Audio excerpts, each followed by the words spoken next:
अध्याय 4 भारतीय अर्थव्यवस्था। प्रस्तुत खंड में भारत की अर्थव्यवस्था को 6 भागों में संक्षिप्त एवं सरल रूप में प्रस्तुत किया गया है तथा प्रत्येक भाग के पश्चात महत्वपूर्ण परीक्षा उपयोगी तथ्य भी दिए गए हैं। प्रस्तुत भागों के शीर्षक निम्न प्रकार हैं। 1. भारतीय अर्थव्यवस्था की विशेषताएं। 2. राष्ट्रीय आय। 3. भारत में नियोजन। 4. भारत की नई आर्थिक नीति। 5. भारत की वित्त व्यवस्था। 6. भारत में कृषि उद्योग तथा अंतर्राष्ट्रीय व्यापार। 1. भारतीय अर्थव्यवस्था की विशेषताएं। भारतीय अर्थव्यवस्था प्राथमिक विकासशील अर्थव्यवस्था है। यद्यपि आज भी भारतीय अर्थव्यवस्था पिछड़ी है, लेकिन अब ये गरीबी के दुष्चक्र से बाहर है।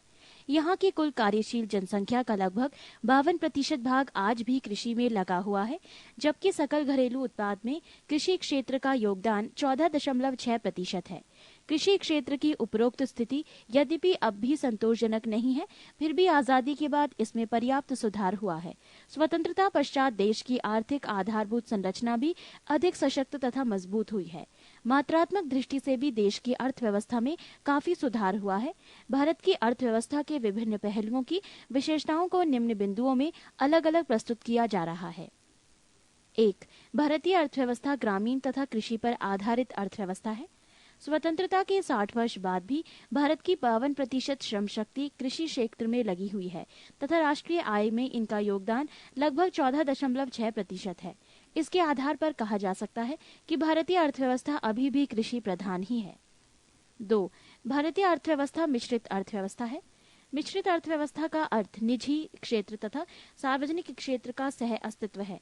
भारत ने अपने स्वतंत्रोत्तर विकास काल में मिश्रित अर्थव्यवस्था को अपनाया है ताकि इसका समाजवादी लक्ष्य पूरा हो सके। अपने संपूर्ण योजना काल में सरकार ने लगभग 45% पूंजी सार्वजनिक क्षेत्र में निवेश किया है तथा आर्थिक नियोजन के माध्यम से इसे गति दी जाती रही है, परंतु उत्पादन के स्रोतों और साधनों पर आज भी निजी क्षेत्र का ही वर्चस्व लगभग 80% बना हुआ है।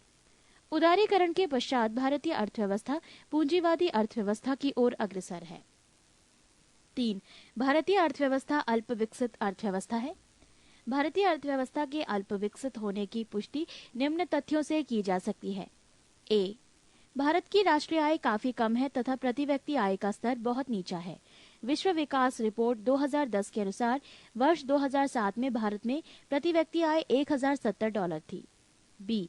आजादी के 6 दशक बाद भी देश में निर्धनता रेखा से नीचे की जनसंख्या 23.85 करोड़ यानी 2004 और 2005 में है। ये देश की कुल आबादी का लगभग 21.7% है। विश्व बैंक को विश्व विकास सूचक शीर्षक से प्रकाशित रिपोर्ट के अनुसार विश्व में निर्धन लोगों की सर्वाधिक संख्या भारत में है। विश्व बैंक ने विश्व की विभिन्न अर्थव्यवस्थाओं को प्रति व्यक्ति सकल राष्ट्रीय उत्पाद के आधार पर वर्गीकृत किया है। विश्व विकास रिपोर्ट 2007 के अनुसार न्यून आय अर्थव्यवस्थाएं वो हैं जिनका प्रति व्यक्ति सकल राष्ट्रीय उत्पाद 2005 में $875 अथवा इससे कम था। इसी प्रकार मध्य आय अर्थव्यवस्थाएं वो हैं जिनका प्रति व्यक्ति सकल राष्ट्रीय उत्पाद वर्ष 2005 में $876 से $1725 के मध्य थी। उच्च आय अर्थव्यवस्थाओं में उन देशों को रखा गया है जिनका प्रति व्यक्ति सकल राष्ट्रीय उत्पाद वर्ष 2005 में $1726 अथवा इससे अधिक था।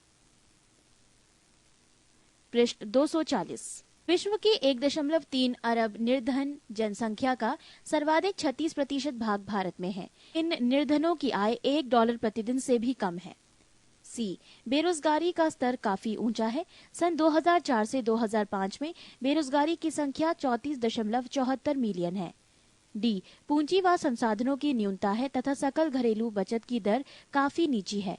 वर्ष 2007 से 2008 में घरेलू बचत की दर 37.7% के आसपास रही है।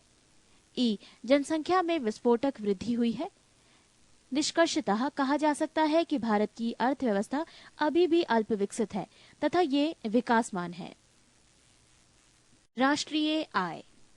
भारत की राष्ट्रीय आय और प्रति व्यक्ति आय की गणना का प्रथम प्रयास दादाभाई नौरोजी ने वर्ष 1867 से 68 में किया था। नौरोजी के आकलन के अनुसार वर्ष 1868 में प्रति व्यक्ति आय 20,000 रुपये थी। एफ सिर्रास ने वर्ष 1911 में प्रति व्यक्ति आय 49 रुपये बताया है। स्वतंत्रता प्राप्ति से पूर्व इस दिशा में प्रथम आधिकारिक प्रयास वाणिज्य मंत्रालय आर्थिक सलाहकार कार्यालय द्वारा किया गया। राष्ट्रीय आय की गणना के लिए उत्पाद पद्धति और आय पद्धति दोनों का सहारा लिया जाता है। उत्पाद पद्धति, इसके तहत माल और सेवाओं की शुद्ध मूल्य वृद्धि का आकलन किया जाता है। इसका प्रयोग कृषि, वानिकी, पशुपालन, खनन और उद्योग क्षेत्र में किया जाता है। इसको मूल्य वर्धित पद्धति के नाम से भी जाना जाता है। आय पद्धति, इसके अंतर्गत उत्पादन के घटकों के लिए किए गए भुगतानों का योग किया जाता है और इसका प्रयोग परिवहन, प्रशासन और व्यापार जैसे सेवा प्रदाता की जीडीपी को आकलन करने के लिए करते हैं। नोट: भारत में सांख्यिकी विभाग के अंतर्गत केंद्रीय सांख्यिकी संगठन राष्ट्रीय आय के आकलन के लिए उत्तरदायी है। इस कार्य में राष्ट्रीय प्रतिदर्श सर्वेक्षण संगठन केंद्रीय सांख्यिकी संगठन की सहायता करता है। राष्ट्रीय आय, राष्ट्रीय आय से तात्पर्य अर्थव्यवस्था द्वारा पूरे वर्ष के दौरान उत्पादित अंतिम वस्तुओं व सेवाओं के शुद्ध मूल्यों के योग से होता है। इसमें विदेशों से अर्जित शुद्ध आय भी शामिल होती है। राष्ट्रीय आय एक दिन हुए समय में किसी अर्थव्यवस्था की उत्पादन शक्ति को मापती है। भारत में राष्ट्रीय आय के आंकड़े वित्तीय वर्ष 1 अप्रैल से 31 मार्च तक पर आधारित है। राष्ट्रीय आय की अवधारणाएं: सकल राष्ट्रीय उत्पाद जीएनपी, किसी देश के नागरिकों द्वारा किसी दी हुई समयावधि में सामान्यतया एक वित्तीय वर्ष में उत्पादित कुल अंतिम वस्तुओं तथा सेवाओं का मौद्रिक मूल्य सकल राष्ट्रीय उत्पाद कहलाती है। इसमें देशवासियों द्वारा देश के बाहर उत्पादित वस्तुओं को भी सम्मिलित किया जाता है। जीएनपी को ज्ञात करने के लिए देश के नागरिकों को विदेशों से प्राप्त हुई आय को सकल घरेलू उत्पाद जीडीपी में जोड़ देना चाहिए। इसी प्रकार देश के अंदर विदेशियों द्वारा उत्पादित आय को सकल घरेलू उत्पाद जीडीपी में से घटा दिया जाना चाहिए। इसे निम्न समीकरण द्वारा दर्शाया जा सकता है: जीएनपी बराबर GDP plus X minus M. यहाँ x बराबर देशवासियों द्वारा विदेशों में अर्जित आय, m बराबर विदेशियों द्वारा देश में अर्जित आय। उपयुक्त समीकरण से स्पष्ट है कि यदि x बराबर m है तो जीएनपी बराबर जीडीपी होगा। इसी प्रकार बंद अर्थव्यवस्था के अंतर्गत x माइनस m बराबर o है तो वहां भी जीएनपी बराबर जीडीपी होगा। पृष्ठ 241। सकल घरेलू उत्पाद अथवा जीडीपी देश के सीमा के अंदर किसी दी हुई समयावधि सामान्यतया एक वर्ष में उत्पादित अंतिम वस्तुओं तथा सेवाओं का कुल मौद्रिक मूल्य होती है। जीएनपी में जीडीपी का केवल वही भाग सम्मिलित किया जाता है जो देश के नागरिकों की उत्पादक सेवाओं का परिणाम है।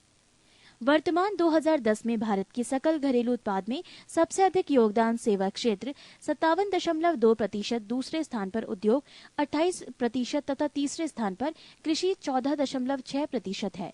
भारत के सकल घरेलू उत्पाद जीडीपी में सर्वाधिक योगदान महाराष्ट्र का है। शुद्ध राष्ट्रीय उत्पाद एनएनपी, शुद्ध राष्ट्रीय उत्पाद ज्ञात करने के लिए जीएनपी में से पूंजी, स्टाफ की खपत, मूल्य ह्रास को घटाना होता है। एनएनपी बराबर जीएनपी माइनस मूल्य ह्रास। डेप्रिसिएशन। एनएनपी की गणना दो प्रकार से की जा सकती है। प्रथम वस्तुओं तथा सेवाओं की बाजार कीमत पर तथा द्वितीय कुल उत्पादन की उत्पादन साधन लागत के रूप में। जब एनएनपी का मूल्यांकन अथवा माप साधन लागत पर किया जाता है तो उसे ही राष्ट्रीय आय के नाम से जाना जाता है। इसे ज्ञात करने के लिए बाजार मूल्य पर आंकलित शुद्ध राष्ट्रीय उत्पाद एनएनपी में से शुद्ध अप्रत्यक्ष करों, कुल अप्रत्यक्ष कर, सब्सिडी को घटाना होता है। इस प्रकार से ज्ञात मूल्य ही राष्ट्रीय आय कहलाता है। राष्ट्रीय आय बराबर बाजार कीमत पर एनएनपी माइनस अप्रत्यक्ष कर प्लस सब्सिडी। भारत में राष्ट्रीय आय के अनुमान के आंकड़े केंद्रीय सांख्यिकी संगठन सीएसओ स्थापना 1951 ईस्वी जारी करता है। व्यक्तिगत आय पर्सनल इनकम, ये देशवासियों को वास्तव में प्राप्त होने वाली आय है जिसे निम्न सूत्र से ज्ञात करते हैं: व्यक्तिगत आय बराबर राष्ट्रीय आय माइनस निगमों का अवितरित लाभांश माइनस निगम कर माइनस सामाजिक सुरक्षा योजना के लिए किए गए भुगतान प्लस सरकारी हस्तांतरण भुगतान प्लस व्यापारिक हस्तांतरण भुगतान। नोट: किसी भी देश की आर्थिक विकास दर का सर्वश्रेष्ठ सूचक प्रति व्यक्ति आय होती है। आर्थिक नियोजन। आर्थिक नियोजन वो प्रक्रिया है जिसके अंतर्गत पूर्व निर्धारित उद्देश्यों के प्रति पूर्ति हेतु सीमित प्राकृतिक संसाधनों का कुशलतम उपयोग किया जाता है।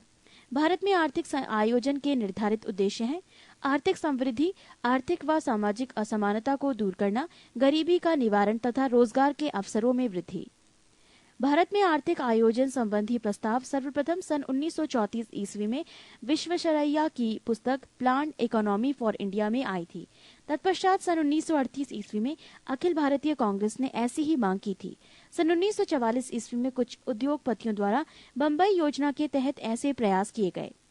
स्वतंत्रता पश्चात सन 1947 ईस्वी में पंडित नेहरू की अध्यक्षता में आर्थिक नियोजन समिति गठित हुई।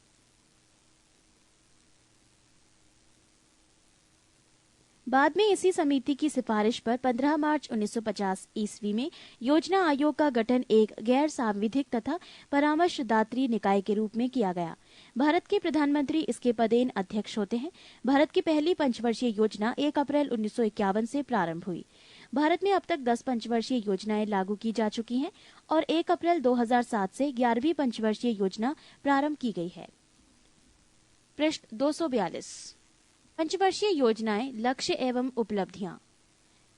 पहली पंचवर्षीय योजना अवधि 1951 से 56 ईस्वी, जीडीपी की वार्षिक वृद्धि दर लक्ष्य प्रतिशत में 1.2%, उपलब्धि प्रतिशत में 3.6%।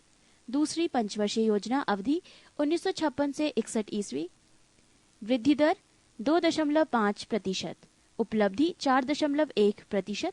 तीसरी पंचवर्षीय योजना अवधि 1961 से 66 ईस्वी, वृद्धि दर 5.6%, उपलब्धि 2.5%।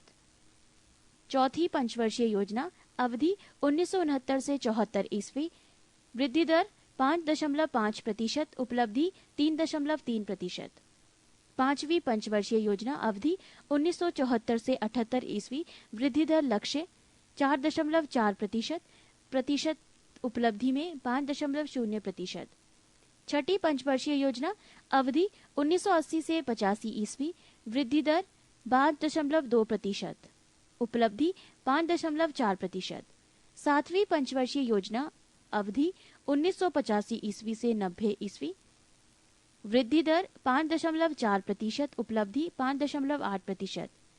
आठवीं पंचवर्षीय योजना अवधि 1992 से 97 ईस्वी, जीडीपी की वार्षिक वृद्धि दर लक्ष्य 5.6% में, उपलब्धि 6.7%। नौवीं पंचवर्षीय योजना अवधि 1997 से 2002 ईस्वी, वृद्धि दर 6.5%, उपलब्धि 5.5%। 10वीं पंचवर्षीय योजना अवधि 2002 से 2007 ईस्वी, वृद्धि दर 8.0, बाद में 7%, उपलब्धि 7.8%।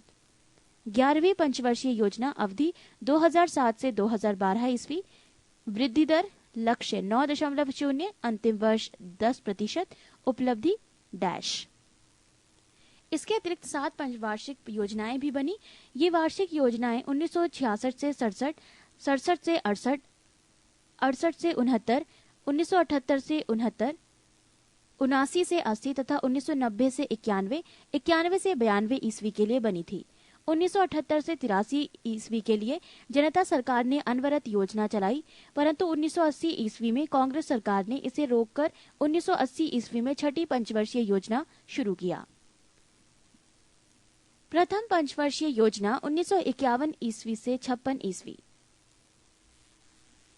इस योजना का मुख्य उद्देश्य अर्थव्यवस्था के संतुलित विकास की प्रक्रिया आरंभ करना था। इस योजना में कृषि को उच्च प्राथमिकता दी गई।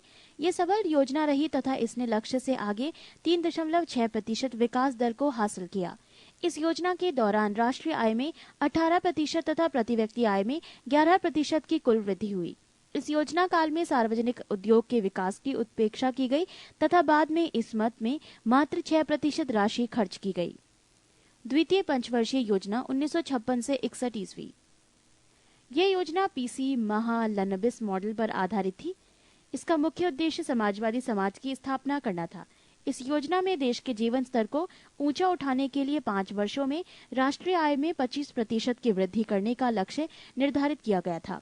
इसमें भारी उद्योगों व खनिजों को उच्च प्राथमिकता दी गई तथा इस मद में सार्वजनिक क्षेत्र के व्यय की 24% राशि व्यय की गई। द्वितीय प्राथमिकता यातायात व संचार को दी गई, जिस पर 28% राशि व्यय किया गया। अनेक महत्वपूर्ण वृहत उद्योग जैसे दुर्गापुर, भिलाई, राउरकेला के इस्पात कारखाने इसी योजना के दौरान स्थापित किए गए। तृतीय पंचवर्षीय योजना 1961 से 66 ईस्वी। इस योजना का उद्देश्य अर्थव्यवस्था को आत्मनिर्भर बनाना तथा स्वतः स्फूर्त अवस्था में पहुंचाना था।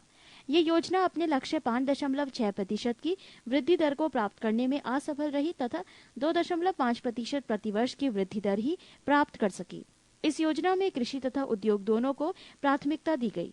इस योजना की असफलता का मुख्य कारण भारत चीन युद्ध, भारत पाक युद्ध तथा अभूतपूर्व सूखा था। पृष्ठ 243।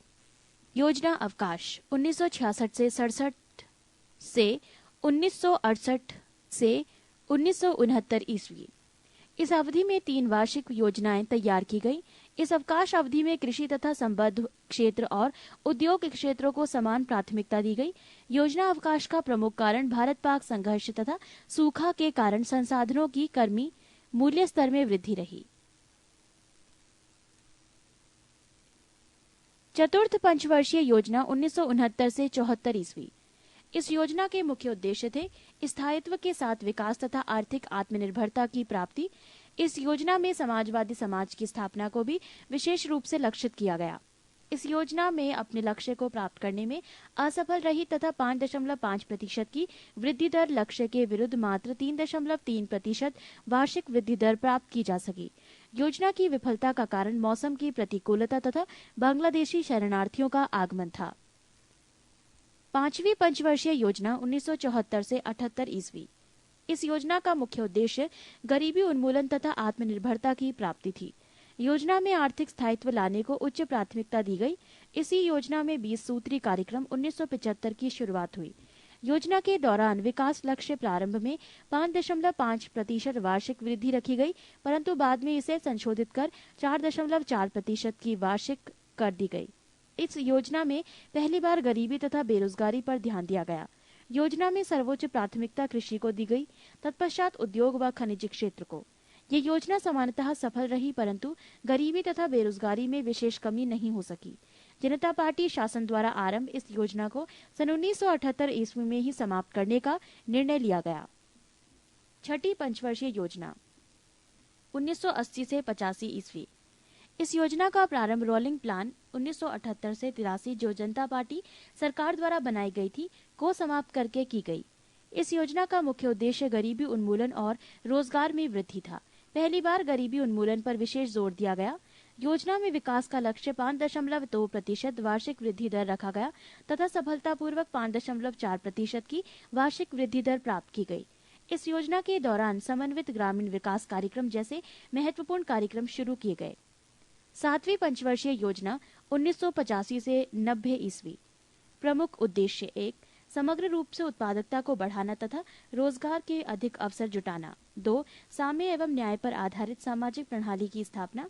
3. सामाजिक एवं आर्थिक असमानताओं को प्रभावी रूप से कम करना तथा 4. देशी तकनीकी विकास के लिए सुदृढ़ आधार तैयार करना था। योजना में सकल घरेलू उत्पाद में 5% वार्षिक वृद्धि दर का लक्ष्य रखा गया था, जबकि वास्तविक वृद्धि दर 5.8% वार्षिक रही, अतः ये सफल योजना थी। योजना में प्रति व्यक्ति आय में 3.6% प्रतिवर्ष की दर से वृद्धि हुई। इस योजना में योजना परिव्यय की दृष्टि से पहली बार निजी क्षेत्र को सार्वजनिक क्षेत्र की तुलना में वरीयता दी गई। इसी योजना में जवाहर रोजगार योजना जैसी महत्वपूर्ण रोजगार परक कार्यक्रम प्रारंभ किया गया। पृष्ठ 244। आठवीं पंचवर्षीय योजना 1992 से 97 ईस्वी। इस योजना में सर्वोच्च प्राथमिकता मानव संसाधन का विकास अर्थात रोजगार, शिक्षा व जन स्वास्थ्य को दिया गया। इसके अतिरिक्त आधारभूत ढांचे का सशक्तिकरण तथा शताब्दी के अंत तक लगभग पूर्ण रोजगार की प्राप्ति को प्रमुख लक्ष्य बनाया गया। ये योजना सफल योजना रही तथा 5.6% वार्षिक वृद्धि दर के लक्ष्य से ज्यादा 6.7% वार्षिक वृद्धि दर प्राप्त की गई। इसी काल में प्रधानमंत्री रोजगार योजना 1993 ईस्वी की शुरुआत हुई। नौवीं पंचवर्षीय योजना 1997 से 2002 ईस्वी। नौवीं पंचवर्षीय योजना में सर्वोच्च प्राथमिकता न्यायपूर्ण वितरण एवं समानता के साथ विकास को दिया गया। इस योजना की अवधि में सकल घरेलू उत्पाद की वार्षिक वृद्धि दर का लक्ष्य 6.5% रखा गया, जबकि उपलब्धि मात्र 5.5% वार्षिक वृद्धि की रही। इस प्रकार ये योजना असफल रही। 9वीं योजना की असफलता के पीछे अंतर्राष्ट्रीय मंदी जैसे कारक को जिम्मेदार माना गया। क्षेत्रीय संतुलन जैसे मुद्दे को भी इस योजना में विशेष स्थान दिया गया। 9वीं योजना में आत्मनिर्भरता प्राप्त करने के लिए प्राथमिकता क्रम में निम्नलिखित क्षेत्रों की चुना गया: भुगतान संतुलन सुनिश्चित करना, विदेशी ऋण भार को न केवल बढ़ने से रोकना वरन उसमें कमी भी लाना, खाद्यान्नों में आत्मनिर्भरता प्राप्त करना, प्रौद्योगिकी आत्मनिर्भरता प्राप्त करना, जड़ी बूटियों और औषधीय मूल के पेड़ पौधों सहित प्राकृतिक संसाधनों का समुचित उपयोग तथा संरक्षण। 10वीं पंचवर्षीय योजना 2002 से 2007 ईस्वी। 10वीं पंचवर्षीय योजना का उद्देश्य देश में गरीबी और बेरोजगारी समाप्त करना तथा अगले 10 वर्षों में प्रति व्यक्ति आय दुगुनी करना प्रस्तावित किया गया है।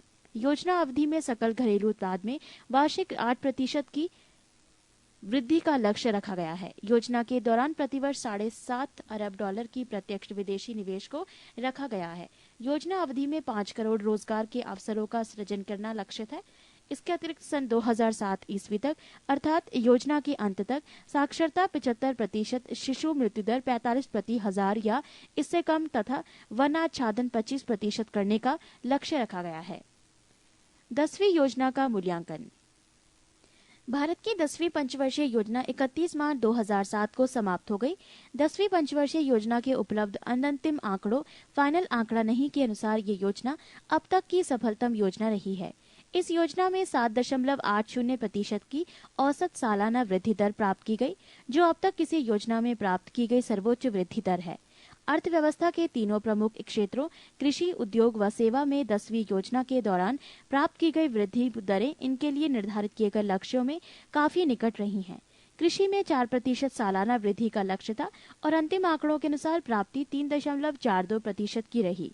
इसी प्रकार उद्योगों व सेवाओं के क्षेत्रों में क्रमशः 8.90% व 9.40% वार्षिक वृद्धि का लक्ष्य था और अनंतिम आंकड़ों के अनुसार प्राप्ति क्रमशः 8.74% व 9.30% की रही। अनंतिम आंकड़ों के अनुसार इस योजना में निवेश की दर सकल घरेलू उत्पाद को 28.10% रही है, जबकि लक्ष्य 28.41% का था। पृष्ठ 245। सकल घरेलू बचतें जीडीपी के 23.31% रखने का लक्ष्य था, जबकि वास्तविक उपलब्धि लक्ष्य से कहीं अधिक जीडीपी का 26.62% रही है। योजना काल में मुद्रास्फीति की दर औसतन 5% रखने का लक्ष्य था, जबकि वास्तव में ये 5.02% रही है। 11वीं पंचवर्षीय योजना 2007 से 2012 ईस्वी। 11वीं पंचवर्षीय योजना 1 अप्रैल 2007 से प्रारंभ हो गई है। इस पंचवर्षीय योजना का मुख्य लक्ष्य नवीनतम एवं तीव्रतम एवं समावेशी विकास है। इस पंचवर्षीय योजना के प्रारूप पत्र में निहित प्रमुख बिंदु निम्नवत है। 1. इस योजना में 9% की औसत वार्षिक वृद्धि दर के साथ अंतिम वर्ष 2011 से 2012 में 10% वार्षिक वृद्धि दर का लक्ष्य किया गया है। 2. 9% वार्षिक विकास के लिए 2007 से 2012 के दौरान कृषि में 4% तथा उद्योगों व सेवाओं में 9 से 11% प्रतिवर्ष की दर से वृद्धि का लक्ष्य इस योजना में है।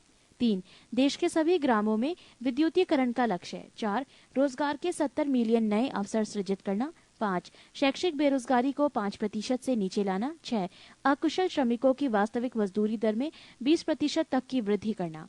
7. वर्ष 2016 से 2017 तक प्रति व्यक्ति आय को दुगुना तक लाने के लिए सकल घरेलू उत्पाद की वार्षिक समृद्धि दर को 8% से बढ़ाकर 10% तक करना तथा इसे 10% से 12% के बीच बनाए रखना। 8. 7 वर्ष से अधिक आयु वर्ग में साक्षरता दर को बढ़ाकर 85% करना। 9.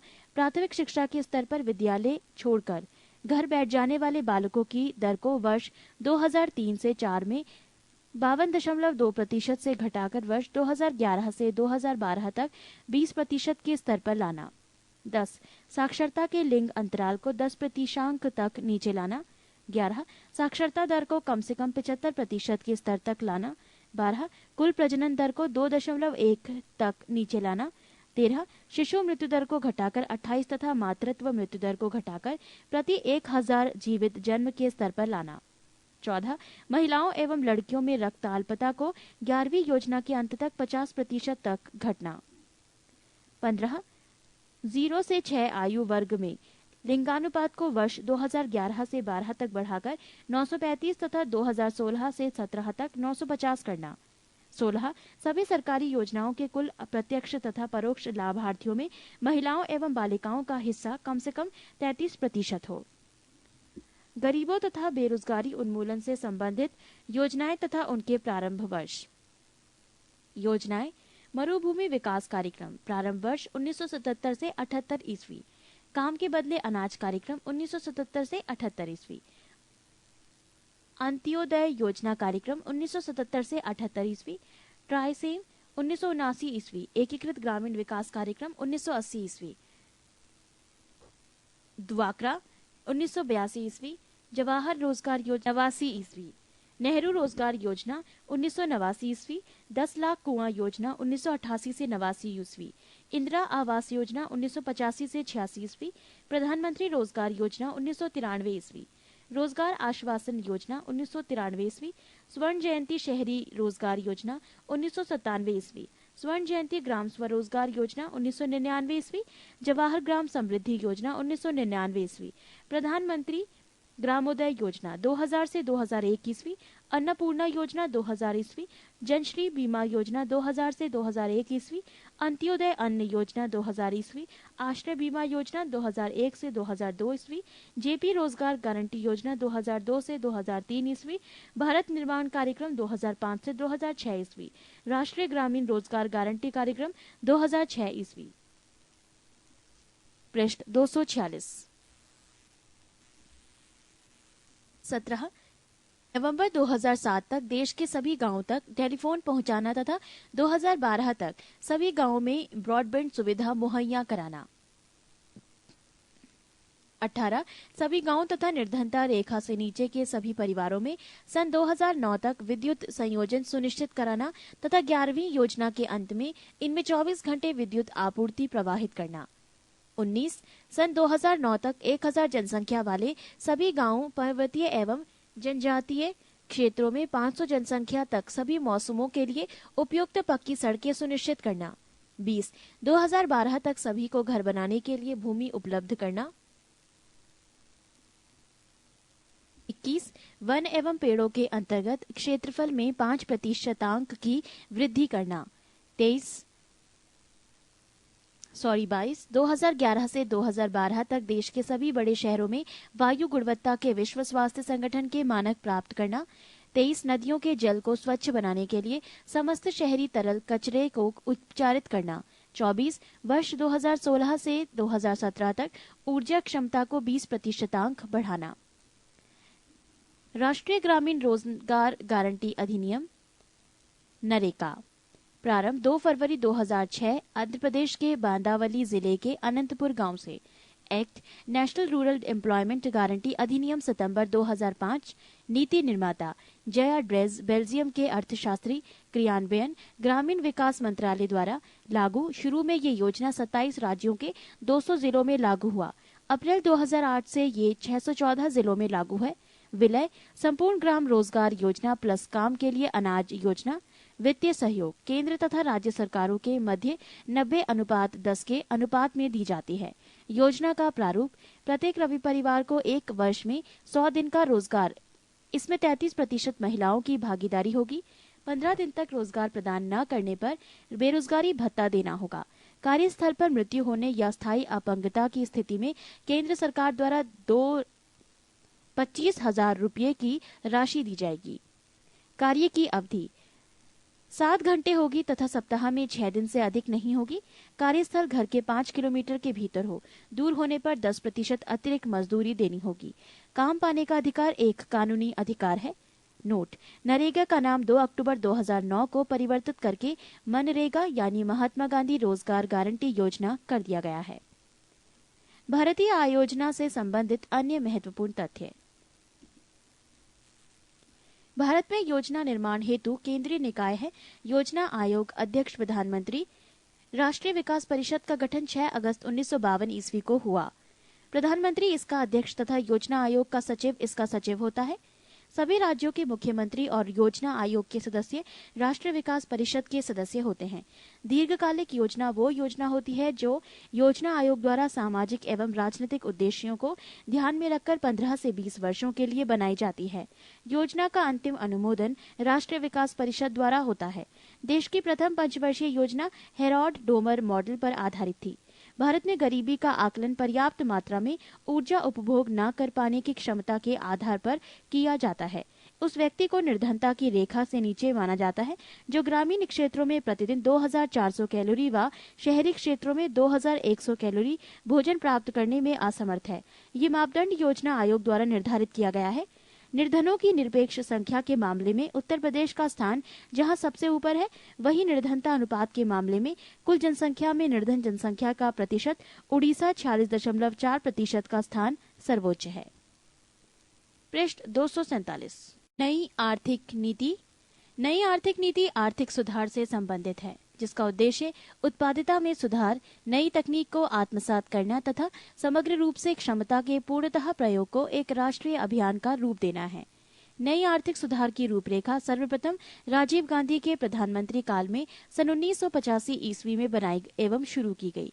नई आर्थिक सुधार की दूसरी लहर पीवी नरसिम्हा राव की सरकार के काल में सन 1991 ईस्वी में आई। नई आर्थिक सुधार नीति सन 1991 ईस्वी को शुरू करने का प्रमुख कारण खाड़ी युद्ध तथा भारत के भुगतान संतुलन की समस्या थी। नई आर्थिक नीति के 3 प्रमुख आयाम थे: निजीकरण, उदारीकरण तथा विश्वव्यापीकरण। नई आर्थिक सुधार नीति सन 1991 ईस्वी के मुख्य क्षेत्र थे: राजकोषीय नीति, मौद्रिक नीति, मूल्य निर्धारण नीति, विदेश नीति, औद्योगिक नीति, विदेश विनियोग नीति, व्यापार नीति और सार्वजनिक क्षेत्र नीति। राजकोषीय नीति 1991 के तहत मुख्यतः 4 कदम उठाए गए। 1. सार्वजनिक व्यय को सख्ती से नियंत्रित करना। 2. कर एवं कर भिन्न राजस्व को बढ़ाना। 3. केंद्र तथा राज्य सरकारों पर राजकोषीय अनुशासन लागू करना। 4. अनुदान राशि सब्सिडी में कटौती करना। मौद्रिक नीति 1991 के तहत स्फीतिकारी दबावों के लिए प्रतिबंधात्मक उपाय किए गए।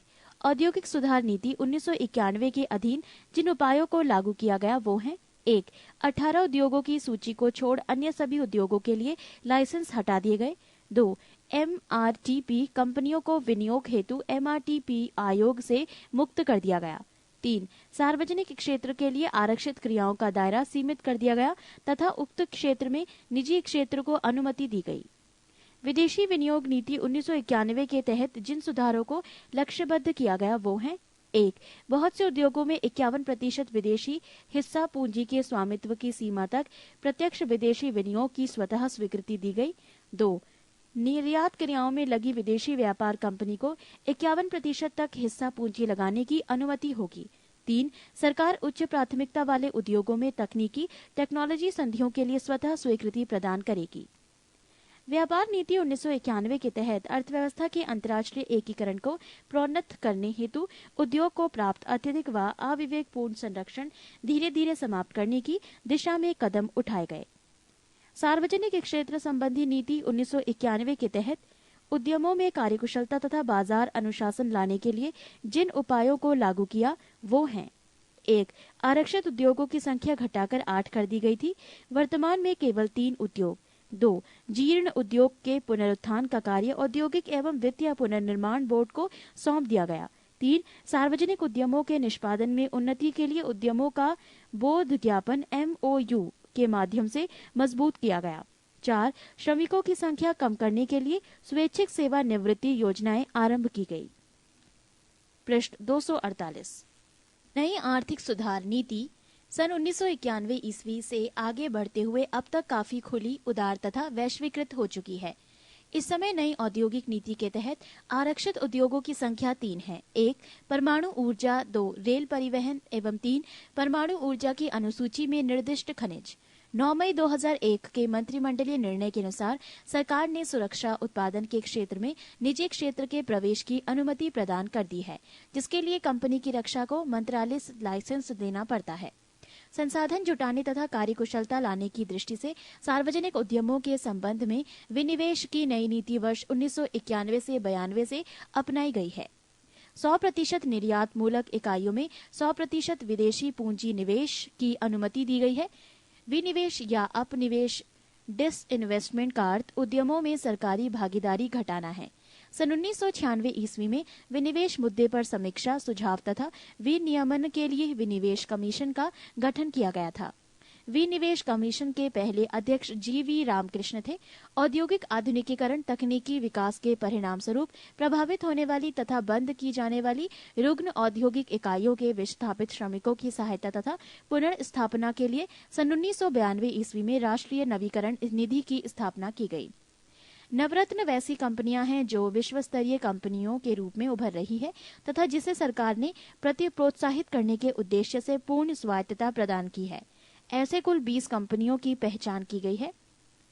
दूसरे चरण के आर्थिक सुधार कार्यक्रम के प्रमुख लक्ष्य 7 से 8% वृद्धि दर से निरंतर समान एवं रोजगार सृजनकारी दिशा में विकास तथा देश से गरीबी का उन्मूलन करना है। औद्योगिक क्षेत्र।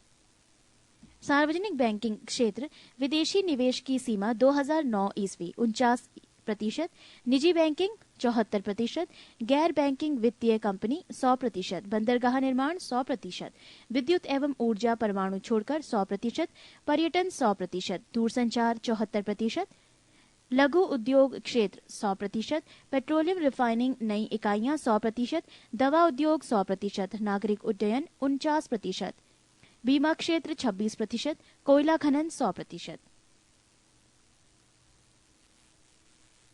भारतीय वित्त व्यवस्था। भारतीय व्यवस्था से तात्पर्य ऐसी व्यवस्था से है जिसमें व्यक्तियों, वित्तीय संस्थाओं, बैंकों, औद्योगिक कंपनियों तथा सरकार द्वारा वित्त की मांग होती है तथा इसकी पूर्ति की जाती है। भारतीय वित्त व्यवस्था के दो पक्ष हैं, पहला मांग पक्ष तथा दूसरा पूर्ति पक्ष। मांग पक्ष का प्रतिनिधित्व व्यक्तिगत निवेशक, औद्योगिक तथा व्यापारिक कंपनियां, सरकार आदि करते हैं, जबकि पूर्ति पक्ष का प्रतिनिधित्व बैंक, बीमा कंपनियां, म्यूचुअल फंड तथा अन्य वित्तीय संस्थाएं करती हैं। भारतीय वित्त व्यवस्था को दो भागों में बांटा गया है, एक भारतीय मुद्रा बाजार तथा दो भारतीय पूंजी बाजार। भारतीय मुद्रा बाजार को तीन भागों में बांटा गया है, असंगठित क्षेत्र, संगठित क्षेत्र में बैंकिंग क्षेत्र तथा मुद्रा बाजार का उपबाजार। असंगठित क्षेत्र के अंतर्गत देशी बैंकर, साहूकार और महाजन आदि परंपरागत स्रोत आदि आते हैं। ग्रामीण तथा कृषि साख में अब भी इसकी महती भूमिका होती है। पृष्ठ 249। संगठित क्षेत्र में भारतीय रिजर्व बैंक RBI शीर्ष संस्था है तथा इसके अतिरिक्त सार्वजनिक क्षेत्र के बैंक, निजी क्षेत्र के बैंक, विदेशी बैंक तथा अन्य वित्तीय संस्थाएं आती हैं। भारतीय रिजर्व बैंक देश में मौद्रिक गतिविधियों के नियमन का नियंत्रण करता है। भारतीय रिजर्व बैंक के दो प्रकार के कार्य हैं, पहला सामान्य केंद्रीय बैंकिंग कार्य तथा दूसरा विकास संबंधी और प्रवर्तन कार्य। सामान्य केंद्रीय बैंकिंग कार्य के अधीन भारतीय रिजर्व बैंक के द्वारा निम्नलिखित कार्य किए जाते हैं। एक, करेंसी नोटों का निर्गमन। दो, सरकारी बैंकर का काम। तीन, बैंकों का काम। चार, विदेशी विनिमय को नियंत्रित करना। पाँच, साख नियंत्रण एवं छह, आंकड़ों का संग्रहण और प्रकाशन। विकास संबंधी एवं प्रवर्तन कार्य के अधीन भारतीय रिजर्व बैंक का कार्य निम्न प्रकार है। एक, मुद्रा बाजार एवं प्रतिबंधात्मक नियंत्रण। दो, बचतों सेविंग्स को बैंकों व अन्य वित्तीय संस्थाओं के माध्यम से उत्पादन के लिए उपलब्ध कराना। तीन, लोगों में बैंकिंग की आदत बढ़ाने के लिए प्रयास करना आदि। बैंकिंग की आदत बढ़ाने के उद्देश्य से ही सन 1964 ईस्वी में भारतीय यूनिट ट्रस्ट की स्थापना की गई। संस्थागत कृषि साख की सुविधाओं की व्यवस्था और विस्तार रिजर्व बैंक की एक अन्य महत्वपूर्ण जिम्मेदारी है तथा इसी उद्देश्य के तहत सन 1963 ईस्वी में कृषि पुनर्वृत्त एवं विकास निगम की स्थापना की गई। भारतीय रिजर्व बैंक द्वारा साख पर नियंत्रण निम्न तरीकों से किया जाता है। एक, बैंक दर नीति द्वारा। दो, खुले बाजार की क्रियाओं द्वारा। तीन, बैंकों की नकद कोष संबंधी आवश्यकताओं में परिवर्तन करके। चार, तरलता संबंधी वैधानिक आवश्यकताओं को पूरा करके। पाँच, विभेदक ब्याज दरों की प्रणाली अपनाकर। छह, चयनात्मक साख नियंत्रण नीति से तथा पाँच, नैतिक प्रभाव की नीति द्वारा। मुद्रा बाजार का उपबाजार एक विशेष बाजार का प्रतिभूति बाजार है। ये प्रतिभूतियां कॉल मुद्रा, अल्पावधि के बिल, 182 दिन की ट्रेजरी बिल, जमा प्रमाण पत्र और व्यापारिक पत्र आदि। DFHI अर्थात discount and finance house of India limited मुद्रा बाजार की एक विशिष्ट संस्था है जिसकी स्थापना सन 1988 ईस्वी में की गई तथा इसका कार्य बैंकों तथा वित्तीय संस्थाओं को कटौती और फिर कटौती की आवश्यकताओं को पूरा करना है। MMFS अर्थात मनी मार्केट म्यूचुअल फंड्स एक अन्य विशिष्ट संस्था है जिसकी स्थापना का उद्देश्य व्यक्तियों को मुद्रा बाजार के उपकरण उपलब्ध कराना था। इसकी स्थापना सन 1992 ईस्वी में की गई। पूंजी बाजार मुद्रा बाजार से इस बात से निम्न है कि मुद्रा बाजार अल्पावधि को वित्तीय व्यवस्था का बाजार है, जबकि पूंजी बाजार में मध्यम तथा दीर्घकाल के कोषों का आदान प्रदान किया जाता है। भारतीय पूंजी बाजार को मोटे तौर पर दो भागों में बांटा जाता है, गिल्ट एज्ड बाजार और औद्योगिक प्रतिभूति बाजार। गिल्ट एंड एज्ड बाजार में रिजर्व बैंक के माध्यम से सरकारी और अर्ध सरकारी प्रतिभूतियों का क्रय विक्रय किया जाता है। गिल्ट एज्ड बाजार में सरकारी और अर्ध सरकारी प्रतिभूतियों का मूल्य स्थिर रहता है और इस क्षेत्र की अन्य प्रतिभूतियों के समान इनमें अस्थिरता नहीं होती है। पृष्ठ 250। औद्योगिक प्रतिभूति बाजार में नए स्थापित होने वाले या पहले से स्थापित औद्योगिक उपक्रमों के शेयरों और डिबेंचरों का क्रय विक्रय किया जाता है। यदि पूंजी बाजार में निजी निगम क्षेत्र के नए अंशों और डिबेंचरों, सरकारी कंपनियों की प्राथमिक प्रतिभूतियों या नई प्रतिभूतियों तथा सार्वजनिक क्षेत्रों के बॉन्डों के निर्गमों का क्रय विक्रय किया जाता है तो ऐसे बाजार प्राथमिक पूंजी बाजार कहे जाते हैं। द्वितीयक पूंजी बाजार के अंतर्गत स्टॉक एक्सचेंज में होने वाले क्रय विक्रय तथा गिल्ट एज्ड बाजार में होने वाले क्रय विक्रय आते हैं। भारतीय पूंजी बाजार में पूंजी के स्रोत हैं अंश पूंजी, ग्रहण पत्र। इसके अतिरिक्त स्रोत के रूप में वो संस्थाएं भी हैं जो वित्तीय मध्यस्थ की भूमिका निभाती है। ऐसी संस्थाएं हैं merchant bank, mutual fund, leasing कंपनियां, जोखिम पूंजी कंपनियां आदि। UTI अर्थात भारतीय यूनिट ट्रस्ट भारत की सबसे बड़ी म्यूचुअल फंड संस्था है। स्टॉक एक्सचेंज एक ऐसी व्यवस्था का बाजार है जिसमें छोटे निवेशक निवेश कर सकते हैं तथा मौजूद प्रतिभूतियों का आसानी से क्रय विक्रय कर सकते हैं। भारतीय प्रतिभूति एवं विनिमय बोर्ड सेबी। भारतीय प्रतिभूति एवं विनिमय बोर्ड सेबी की स्थापना 12 अप्रैल 1988 ईस्वी को आर्थिक उदारीकरण की नीति के अंतर्गत पूंजी बाजार में निवेशकों की रुचि बढ़ाने तथा उनके हितों की रक्षा के उद्देश्यों से की गई थी। 30 जनवरी 1992 को एक अध्यादेश के द्वारा इसे वैधानिक दर्जा भी प्रदान किया गया था। सेबी अधिनियम को संशोधित कर 30 जनवरी 1992 को सेबी को म्यूचुअल फंडों एवं स्टॉक मार्केट के नियंत्रण के अधिकार दिए गए। सेबी के अध्यक्ष पद पर सामान्यतः कार्यकाल 3 वर्ष का होता है, किंतु अधिकतम 65 वर्ष की आयु तक ही कोई व्यक्ति इस पद पर रह सकता है। सेबी का प्रबंध 6 सदस्यों द्वारा किया जाता है, जिनमें एक चेयरमैन होता है जो केंद्र सरकार द्वारा नामित होता है। बैंकिंग क्षेत्र की प्रचलित शब्दावली। बैंक रेट, जिस सामान्य ब्याज दर पर रिजर्व बैंक द्वारा वाणिज्यिक बैंकों को पैसा उधार दिया जाता है, बैंक दर कहलाती है। इसके माध्यम से रिजर्व बैंक द्वारा साख नियंत्रण या क्रेडिट कंट्रोल किया जाता है। रेपो दर, अल्पकालिक आवश्यकताओं की पूर्ति हेतु जिसे ब्याज दर पर कमर्शियल बैंक रिजर्व बैंक से नकदी ऋण प्राप्त करते हैं, रेपो दर कहलाती है। रिवर्स रेपो दर, अल्पकालिक अवधि के लिए रिजर्व बैंक द्वारा कमर्शियल बैंकों से जिस ब्याज दर पर नकदी प्राप्त की जाती है, रिवर्स रेपो दर कहलाती है। सामान्यतः बाजार में मुद्रा की आपूर्ति बढ़ जाने पर उसमें कमी लाने के उद्देश्य से रिजर्व बैंक द्वारा बड़ी ब्याज दरों पर कमर्शियल बैंकों की अल्प अवधि के लिए नकदी रिजर्व बैंक में जमा करने हेतु प्रोत्साहित किया जाता है। बचत बैंक दर, बैंक ग्राहकों की छोटी छोटी बचतों पर बैंक दर द्वारा दी जाने वाली ब्याज दर को बचत बैंक दर कहा जाता है। जमा दर, बैंक ग्राहकों की अवधि जमाओं पर दी जाने वाली ब्याज दर की दर को जमा दर कहा जाता है। नगद आरक्षित अनुपात CRR, किसी वाणिज्यिक बैंक में कुल जमा राशि का वो प्रतिशत भाग जिसे रिजर्व बैंक के पास अनिवार्य रूप से जमा करना पड़ता है, नगद आरक्षित अनुपात कहा जाता है। इसकी दर जितनी ऊंची होती है, बैंकों की साख सृजन क्षमता उतनी ही कम होती है। वैधानिक तरलता अनुपात SLR, किसी भी वाणिज्यिक बैंक में कुल जमा राशि का वो प्रतिशत भाग जो नकद, स्वर्ण व विदेशी मुद्रा के रूप में उसे अपने पास अनिवार्य रूप से रखना पड़ता है, वैधानिक तरलता अनुपात कहलाता है। बैंकों को वित्तीय संकट का सामना करने हेतु रिजर्व बैंक द्वारा ऐसी व्यवस्था की गई है।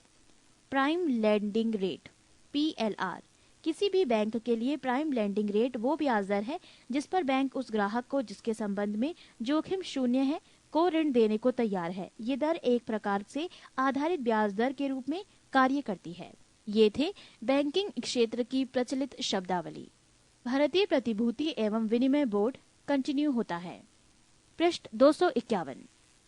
1988 में सेबी की प्रारंभिक पूंजी 7.5 करोड़ रुपए थी, जो कि प्रवर्तकों कंपनियों आईडीबीआई, आईसीआईसीआई तथा आईएफसीआई द्वारा दी गई थी। इसी राशि के ब्याज की आय में से सेबी के दिन प्रतिदिन के कार्य संपन्न होते हैं। भारतीय पूंजी बाजार को विनियमित करने की वैधानिक शक्तियां अब सेबी को ही प्राप्त है। नए प्रावधानों के अनुसार जब अब किसी भी शेयर बाजार स्टॉक एक्सचेंज को मान्यता प्रदान करने का अधिकार सेबी को है। शेयर बाजार के किसी सदस्य के किसी बैठक के मताधिकार के संबंध में नियम बनाने तथा उसे संशोधित करने का भी अधिकार सेबी को ही है। सेबी संशोधन विधेयक 2002 के तहत इनसाइडर ट्रेडिंग के लिए 25 करोड़ रुपए तक जुर्माना सेबी द्वारा किया जा सकता है। इसी विधेयक में लघु निवेशकों के साथ धोखाधड़ी के मामलों 1 लाख रुपए प्रतिदिन की दर से 1 करोड़ रुपए जुर्माना आरोपित करने का प्रावधान किया गया है। भारत के प्रमुख शेयर बाजार। 1. राष्ट्रीय शेयर बाजार, नेशनल स्टॉक एक्सचेंज। राष्ट्रीय शेयर बाजार की स्थापना की संस्तुति 1991 में फेरवानी समिति ने की थी। 1992 में सरकार ने भारतीय औद्योगिक विकास बैंक आईडीबीआई को इस बाजार एक्सचेंज की स्थापना का कार्य सौंपा। आईडीबीआई ही राष्ट्रीय शेयर बाजार का प्रमुख प्रवर्तक है। राष्ट्रीय शेयर बाजार एनएसई की प्रारंभिक अधिकृत पूंजी 25 करोड़ रुपए है। इसका मुख्यालय दक्षिण मुंबई में वर्ली में है। बॉम्बे स्टॉक एक्सचेंज बीएसई, इसकी स्थापना 1875 में स्टॉक एक्सचेंज मुंबई के नाम से किया गया था, जिसे 2002 में बदलकर बॉम्बे स्टॉक एक्सचेंज बीएसई कर दिया गया। 19 अगस्त 2005 से बीएसई एक पब्लिक लिमिटेड कंपनी में रूपांतरित हो गया है। इसमें वर्तमान में 4,800 से भी अधिक भारतीय कंपनियां पंजीकृत हैं। 3. Over the counter exchange of India OTCI, इसकी स्थापना नवंबर 1992 में मुंबई में की गई। ये भारत में सर्वप्रथम ऑनलाइन ट्रेडिंग सुविधा संपन्न कंप्यूटराइज्ड एक्सचेंज नेस्डेक के आधार पर की गई है। ओटीसीईआई में उन कंपनियों को सूचीबद्ध किया गया है जिनकी पूंजी का स्तर 30 लाख रुपए से 25 करोड़ रुपए तक हो। विश्व बैंक का सबसे पहला संगठित शेयर बाजार वर्ष 1602 में एम्स्टर्डम नीदरलैंड्स में स्थापित किया गया था। स्टॉक एक्सचेंजों में 49% तक विदेशी निवेश की अनुमति है। इनमें विदेशी प्रत्यक्ष निवेश एफडीआई अधिकतम 26% तथा शेष 23% संस्थागत विदेशी निवेश एफआईआई हो सकता है। न्यूयॉर्क स्टॉक एक्सचेंज में सूचीबद्ध भारत की 8 कंपनियां हैं। 1. Doctor Reddy laboratories, 2. HDFC, 3. ICICI bank, 4. MTNL, 5. सत्यम कंप्यूटर्स, 6. विदेश संचार निगम limited VSNL, 7. Wipro, 8. Tata Motors. विश्व के प्रसिद्ध शेयर बाजारों के प्रमुख शेयर मूल्य सूचकांक। शेयर मूल्य सूचकांक Dow Jones stock exchange New York, Nikkei Tokyo, MidDAX Frankfurt, Hang Seng Hong Kong, SIMEX Straits Times Singapore, KOSPI Korea, SET Thailand, तेन ताइवान, शंघाई कॉम चीन, NASDAQ USA, S and P Canada, Bovespa Brazil, MIBTEL Italy, IPC Mexico, Jakarta composite Indonesia, KLSE composite Malaysia, Seoul composite दक्षिण Korea, FTSE 100 London.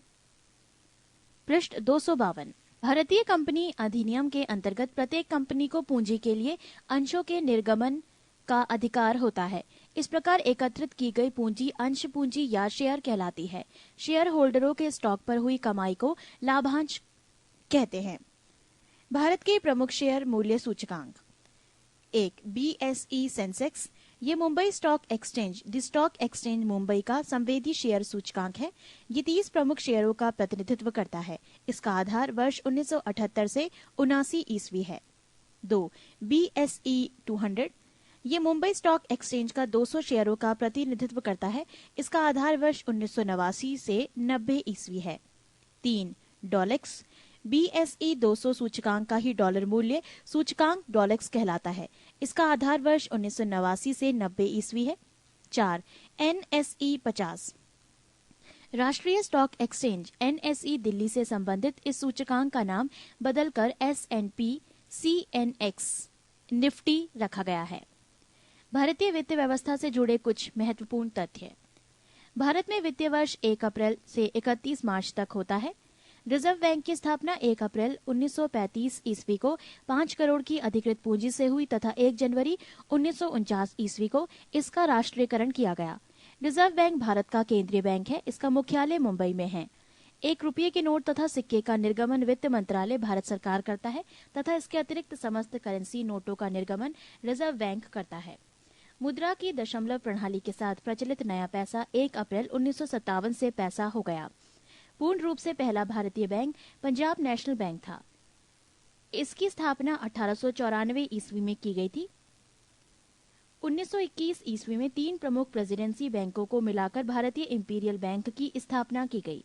1959 ईस्वी में 8 क्षेत्रीय बैंकों को राष्ट्रीयकृत कर स्टेट बैंक के सहायक का दर्जा दिया गया। वर्तमान 2010 में स्टेट बैंक ऑफ इंडिया के 6 सहायक बैंक हैं। 17 जुलाई 1969 ईस्वी को 14 बड़े व्यावसायिक बैंकों तथा 15 अप्रैल 1980 ईस्वी को 6 अन्य अनुसूचित बैंकों का राष्ट्रीयकरण कर दिया गया। पहले चरण में राष्ट्रीयकृत bank 1 bank of India, 2 union bank of India, 3 bank of Baroda, 4 bank of Maharashtra, 5 central bank of India, 6 Canara bank, 7 syndicate bank, 8 United commercial bank, 9 Punjab national bank, 10 Indian bank, 11 Indian overseas bank, 12 Allahabad bank, 13 United bank of India, 14 देना bank. दूसरे चरण में राष्ट्रीयकृत bank 1 Andhra bank, 2 corporation bank, 3 New Bank of India, 4 Oriental Bank of Commerce, 5 Punjab तथा Sind bank, 6 Vijaya bank. Note 4 सितंबर 1993 को सरकार ने न्यू बैंक ऑफ इंडिया को पंजाब नेशनल बैंक में विलय कर दिया। अतः अब केवल 19 राष्ट्रीयकृत बैंक रह गए हैं। सार्वजनिक बैंक क्षेत्र के बैंकों द्वारा कुल बैंक जमा का लगभग 91% का नियंत्रण किया जाता है। सार्वजनिक बैंकों में भारतीय स्टेट बैंक समूह सबसे बड़ा है, जो कुल बैंक जमा का लगभग 29% का नियंत्रण करता है। वाणिज्यिक बैंकों द्वारा स्वैच्छिक सेवानिवृत्ति योजना को लागू करने वाला सार्वजनिक क्षेत्र का पहला बैंक पंजाब नेशनल बैंक था। इसने ये योजना 1 नवंबर 2000 को लागू की थी। पृष्ठ 253। देश में पहला मोबाइल बैंक मध्य प्रदेश के खरगोन जिले में ग्रामीण क्षेत्रों में कार्यरत है। लक्ष्मी वाहिनी बैंक नाम के इसे चलते फिरते बैंक की स्थापना 1 करोड़ रुपए की लागत से एक मोबाइल वैन में की गई है।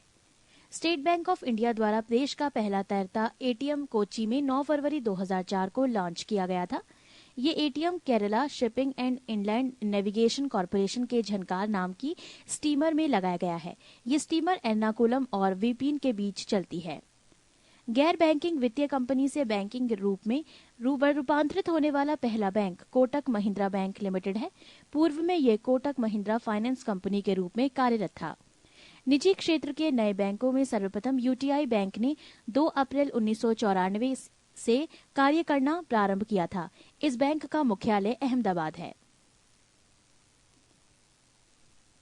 निजी क्षेत्र के बैंकों के पंजीकृत कार्यालय एवं स्थापना वर्ष। निजी क्षेत्र के बैंक इंडस एंड बैंक, पंजीकृत कार्यालय पुणे, स्थापना वर्ष 2/4/1994। ग्लोबल ट्रस्ट बैंक, पंजीकृत कार्यालय सिकंदराबाद, स्थापना वर्ष 6/9/1994। आईसीआईसीआई बैंक पुणे, स्थापना वर्ष 17/5/1994। UTI bank. Note UTI bank का नाम बदलकर एक्सिस बैंक लिमिटेड कर दिया गया है। बैंक का ये नाम 30 जुलाई 2007 से प्रभावी किया गया है। नोट समाप्त। पंजीकृत कार्यालय अहमदाबाद, स्थापना वर्ष 28/2/1994। टाइम्स बैंक, पंजीकृत कार्यालय फरीदाबाद, स्थापना वर्ष 26/4/1995। सेंचुरियन बैंक, पंजीकृत कार्यालय पणजी, स्थापना वर्ष 13/1/1995। बैंक ऑफ पंजाब, पंजीकृत कार्यालय चंडीगढ़, स्थापना वर्ष 5/4/1995। HDFC बैंक पंजीकृत कार्यालय मुंबई, स्थापना वर्ष 5/1/1995। IDBI बैंक पंजीकृत कार्यालय इंदौर, स्थापना वर्ष 28/9/1995। डेवलपमेंट क्रेडिट बैंक लिमिटेड पंजीकृत कार्यालय मुंबई, स्थापना वर्ष 31/5/1995। ये थे निजी बैंकों के पंजीकृत कार्यालय एवं स्थापना वर्ष।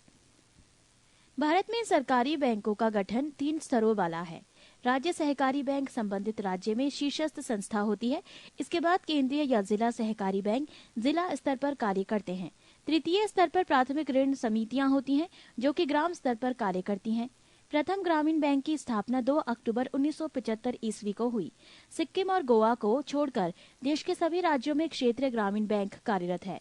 बैंकिंग प्रणाली की पुनर्संरचना के संबंध में सुझाव देने हेतु 1991 ईस्वी में नरसिम्हन समिति का गठन किया गया। राष्ट्रीय कृषि तथा ग्रामीण विकास बैंक नाबार्ड देश में कृषि एवं ग्रामीण विकास हेतु वित्त उपलब्ध कराने वाली शीर्ष संस्था है। वर्तमान में 2010 में नाबार्ड की चुकता पूंजी 2000 करोड़ रुपए है, जिसमें 72.5% हिस्सेदारी RBI की है। माइक्रो फाइनेंस की बढ़ती हुई मांग एवं उपयोगिता को देखते हुए इसके विनियमित विकास के लिए राष्ट्रीय कृषि ग्रामीण विकास बैंक नाबार्ड को नियामक निकाय बनाने का सरकार का विचार है। इसके लिए the micro financial sector development and regulation bill 2007 Lok Sabha में 20 मार्च 2007 को प्रस्तुत किया गया था। इस विधेयक में micro finance development and equity fund नाम से एक कोष के सृजन का प्रावधान है। विधेयक के अधिनियमित होने पर माइक्रो फाइनेंस उपलब्ध कराने वाली सभी संस्थाओं के लिए नाबार्ड के पास पंजीयन कराना अनिवार्य हो जाएगा तथा इसकी अनुमति के बिना ग्राहकों को ऐसी सेवाएं उपलब्ध नहीं कराई जा सकेंगी। पंजीयन के लिए संबंधित संस्था के पास अपने स्वयं की न्यूनतम राशि 5 लाख होना अनिवार्य किया गया है। विधेयक में किए गए प्रावधानों में 50,000 रुपये तक राशि उधार देने, आवास ऋण के मामले में 1.50 लाख रुपये तक को माइक्रो फाइनेंस कहा गया है। भूमि विकास बैंक मूलतः दीर्घकालीन साख उपलब्ध कराती है। भूमि विकास बैंक का आरंभ भूमि बंधक बैंक के रूप में 1919 ईस्वी में हुआ था। भारतीय औद्योगिक विकास बैंक की स्थापना 1 फरवरी 1964 ईस्वी को की गई। इसने अपना कार्य 1 जुलाई 1966 से शुरू किया। पृष्ठ 254। IRBI अर्थात भारतीय औद्योगिक पुनर्निर्माण बैंक की स्थापना अस्वस्थ औद्योगिक इकाइयां के पुनर्निर्माण के उद्देश्य से 20 मार्च 1985 ईस्वी में की गई। भारतीय यूनिट ट्रस्ट 1 फरवरी 1964 ईस्वी को संसदीय अधिनियम से स्थापित किया गया। भारतीय यूनिट ट्रस्ट अब अपने परिवर्तित स्वरूप में निजी क्षेत्र की कंपनी हो गया है। 2001 में यूएस से 64 के धाराशाही होने के पश्चात यूटीआई का विभाजन 2 अलग अलग कंपनियों यूटीआई 1 एवं यूटीआई 2 में कर दिया गया था।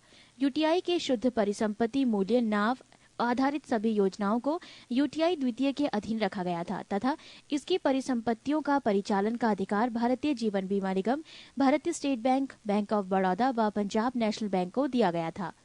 इन चारों ने सरकार को पूरा मूल्य चुकाकर यूटीआई द्वितीय, यूटीआई एएमसी के प्रबंधन के साथ साथ इसका स्वामित्व भी हासिल कर लिया। यूटीआई एएमसी म्यूचुअल फंड में इन चारों की हिस्सेदारी 25 से 25% है। भारतीय जीवन बीमा निगम का मुख्यालय मुंबई में है। इस समय इसके 7 जोनल कार्यालय तथा 100 क्षेत्रीय कार्यालय हैं। इसकी स्थापना सन 1956 ईस्वी में की गई थी। भारतीय साधारण बीमा निगम GIC की स्थापना सन 1972 ईस्वी में की गई। 17 मार्च 1997 ईस्वी को सरकार ने कंपनी अधिनियम सन 1956 ईस्वी के अधीन भारतीय औद्योगिक निवेश बैंक लिमिटेड की स्थापना की। वर्तमान में इसकी अधिकृत पूंजी 1000 करोड़ रुपये तथा मुख्यालय कोलकाता में है। प्रमुख वित्तीय संस्थाएं 1 इंपीरियल बैंक ऑफ इंडिया, स्थापना वर्ष 1921 ईस्वी। 2 भारतीय रिजर्व बैंक, मुख्यालय मुंबई, स्थापना वर्ष 1 अप्रैल 1935 ईस्वी। 3 भारतीय औद्योगिक निगम, स्थापना वर्ष 1948 ईस्वी। 4 भारतीय औद्योगिक ऋण व निवेश निगम, स्थापना वर्ष जनवरी 1955 ईस्वी। 5 भारतीय स्टेट बैंक, स्थापना वर्ष 1 जुलाई 1955 ईस्वी। 6 भारतीय यूनिट ट्रस्ट, मुख्यालय मुंबई, 1 फरवरी 1964 ईस्वी। 7 कृषि एवं ग्रामीण विकास हेतु राष्ट्रीय बैंक, 12 जुलाई 1982 ईस्वी।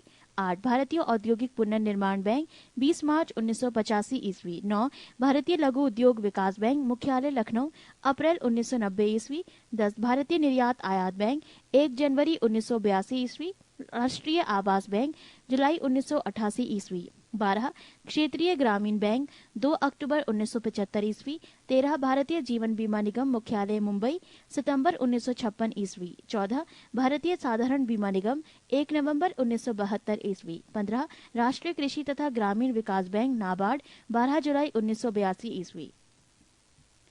कर के प्रकार। Types of tax.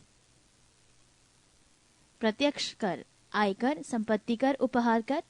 अप्रत्यक्ष कर, बिक्री कर, तट कर, उत्पाद कर, सीमा शुल्क। केंद्र सरकार द्वारा लगाए जाने वाले कर, आयकर, निगम कर, संपत्ति पर कर, उत्तराधिकार कर, धन कर, उपहार कर, सीमा शुल्क, कृषि धन पर कर। राज्य सरकार द्वारा लगाए जाने वाले कर, भू राजस्व कर, कृषि आय कर, कृषि जोत कर, बिक्री कर, राज्य उत्पादन शुल्क, मनोरंजन कर, स्टाम्प शुल्क, पथ कर, मोटर वाहन कर, व्यवसायिक कर। पृष्ठ 255। केंद्र को सर्वाधिक निवल नेट राजस्व की प्राप्ति सीमा शुल्कों से होती है। सीमा शुल्क से प्राप्त राजस्व का बंटवारा राज्य को नहीं करना होता है। कर ढांचे में सुधार के लिए सुझाव देने हेतु चैलैया समिति का गठन अगस्त 1991 में किया गया था। छोटे व्यापारियों के लिए एक मुश्त आयकर योजना की सिफारिश चैलैया समिति ने की थी। चैलैया समिति ने गैर कृषकों की 25,000 रुपये से अधिक की वार्षिक कृषि आय पर आयकर लगाने की संस्तुति की थी। भारत में प्रतिभूति मुद्रण एवं सिक्कों का उत्पादन। 1 India security press, Nashik, Maharashtra. Nashik road स्थित भारत प्रतिभूति मुद्रालय में डाक संबंधी लेखन सामग्री, डाक एवं डाक भिन्न टिकटों, अदालती एवं गैर अदालती स्टाम्पों, बैंकों के चेकों, बॉन्डों, राष्ट्रीय बचत पत्रों, पोस्टल ऑर्डर, पासपोर्ट, इंदिरा विकास निगमों आदि के प्रतिभूति पत्रों की छपाई की जाती है। 2 security printing press, Hyderabad. Security printing press Hyderabad की स्थापना दक्षिण राज्यों की डाक लेखन सामग्री की मांगों को पूरा करने व पूरे देश की केंद्रीय उत्पाद शुल्क स्टाम्प की मांग को पूरा करने के लिए 1982 ईस्वी में की गई थी, ताकि भारत प्रतिभूति मुद्रणालय नासिक रोड के उत्पादन की अनापूर्ति की जा सके। 3 currency note press, Nashik, Maharashtra. Nashik road स्थित करेंसी नोट प्रेस 10, 50, 100, 500, 1000 रुपये के बैंक नोट छापती है और उनकी पूर्ति करती है। 4 bank note press, Dewas, Madhya Pradesh. Dewas स्थित बैंक नोट प्रेस 20 रुपये, 50 रुपये, 100 रुपये के और उच्च मूल्य वर्ग के नोट छापती है। बैंक नोट प्रेस का स्याही का कारखाना प्रतिभूति पत्रों की स्याही का निर्माण भी करता है। 5 शाहबनी, पश्चिम बंगाल तथा मैसूर, कर्नाटक के भारतीय रिजर्व बैंक नोट मुद्रण लिमिटेड। 2 नए एवं अत्याधुनिक currency note press Mysore, Karnataka तथा सालबोनी, पश्चिम बंगाल में स्थापित किए गए हैं। यहाँ आरबीआई के नियंत्रण में करेंसी नोट छापे जाते हैं। 6 सिक्योरिटी पेपर मिल, होशंगाबाद, मध्य प्रदेश। बैंक और करेंसी नोट कागज तथा नॉन जुडिशियल स्टाम्प पेपर की छपाई में प्रयोग होने वाले कागज का उत्पादन करने के लिए सिक्योरिटी पेपर मिल होशंगाबाद में 1967 से 68 में लागू की गई थी। टकसाल, माइंस। सिक्कों का उत्पादन करने तथा सोने और चांदी की परख करने एवं तमंगों का उत्पादन करने के लिए भारत सरकार की 4 टकसालें मुंबई, कोलकाता, हैदराबाद तथा नोएडा में स्थित है। मुंबई, हैदराबाद और कोलकाता की टकसालें काफी समय के पहले क्रमशः 1830 और 1903 और 1950 में स्थापित की गई थी, जबकि नोएडा की टकसाल 1989 में स्थापित की गई थी। मुंबई तथा कोलकाता की टकसालों में सिक्कों के अलावा विभिन्न प्रकार के पदकों, मेडल का भी उत्पादन किया जाता है। कृषि भारतीय अर्थव्यवस्था का मेरुदंड है तथा जनसंख्या का 52% भाग आजीविका के लिए कृषि पर निर्भर है। निजी क्षेत्र का ये सबसे बड़ा व्यवसाय है। भारत में कृषि क्षेत्र के जीडीपी का 0.3% भाग कृषि शोध पर व्यय किया जाता है, जबकि अमेरिका का ये 4% है। वर्ष 2009 से 2010 में कृषि का राष्ट्रीय आय में हिस्सा 14.6% है, जबकि 1950 से 51 में ये 55.4% था। वर्ष 2008 से 2009 में देश के निर्यात में कृषि और संबंधित वस्तुओं का अनुपात 9.1% था। 2006 से 2007 के दौरान कृषिगत आयात देश के कुल आयात का 2.9% था। अप्रैल सितंबर 2007 से 2008 में ये घटकर 2.2% रह गया। पृष्ठ 256। औद्योगिक क्षेत्र के लिए कृषि का महत्व न सिर्फ कच्चे माल की आपूर्ति तक सीमित है, बल्कि ये औद्योगिक क्षेत्र में लगे लोगों के लिए खाद्यान्न तथा औद्योगिक उत्पाद हेतु बाजार भी प्रस्तुत करता है। नोट: जनवरी 2004 में राष्ट्रीय किसान आयोग का गठन हुआ, जिसके प्रथम अध्यक्ष सोमपाल थे। कृषि आदान व उत्पादन। भारतीय कृषि अब भी मानसून पर ही निर्भर करती है। 1990 से 91 ईस्वी में फसलों के अधीन कुछ क्षेत्रफल के 33.3% क्षेत्रफल पर सिंचाई की सुविधा उपलब्ध थी। भारत में कृषि उत्पादन के दो भागों में बांटा जा सकता है, खाद्यान्न और अखाद्यान्न। इसमें अखाद्यान्नों का हिस्सा लगभग 2/3 और खाद्यान्नों का हिस्सा लगभग 1/3 है। भारत की मुख्य खाद्य फसल चावल है। भारत विश्व का प्रथम चीनी उत्पादक, विश्व के कुल उत्पादन का 15.1%, दूसरा ब्राजील 14.5% एवं द्वितीय गन्ना उत्पादक, विश्व के कुल उत्पादन का 19.9% राष्ट्र है। चाय के उत्पादन एवं उपभोग में भारत का विश्व में प्रथम स्थान है, विश्व उत्पादन का 27%। कृषिगत उपजों में अधिकतम उत्पादन करने वाले राज्य वर्ष 2007 से 2008।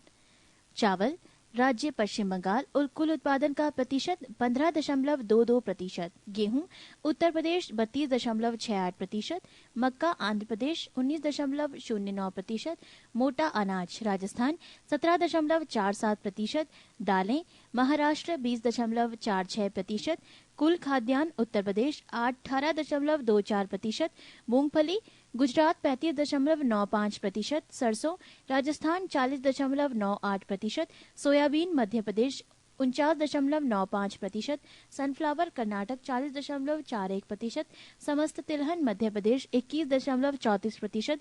गन्ना उत्तर प्रदेश 35.81%। कपास गुजरात 31.99%। जूट पश्चिम बंगाल 73.95%। आलू उत्तर प्रदेश 41.77%। प्याज महाराष्ट्र 28.44%। स्रोत: इको सर्वे 2009 से 2010 के अनुसार विश्व के कुल कॉफी उत्पादन के 4% भाग का उत्पादन भारत में होता है। विश्व में छठा स्थान भारत में कॉफी के कुल उत्पादन का 56.5% केवल कर्नाटक राज्य में होता है।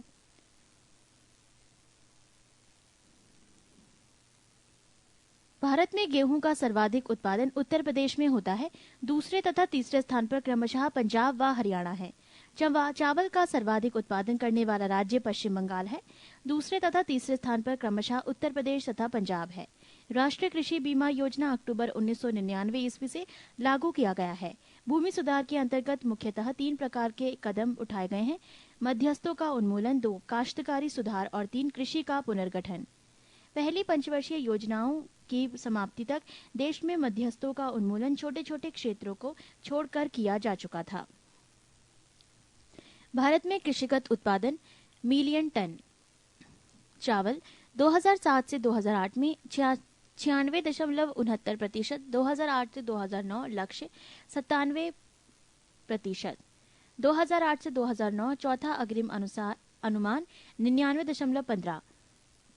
गेहूं का 2007 से 2008 में 78.57, 2008 से 2009 लक्ष्य 78.50, 2008 से 2009 चौथा अग्रिम अनुमान 80.58। ज्वार 2007 से 2008 7.93, 2008 से 2009 NA, 2008 से 2009 चौथा अग्रिम अनुमान 7.31। मक्का 2007 से 2008 18.96, लक्ष्य 2008 से 2009 NA, 2008 से 2009 चौथा अग्रिम अनुमान 19.29। बाजरा 2007 से 2008 9.97, 2008 से 2009 लक्ष्य NA, 2008 से 2009 8.83।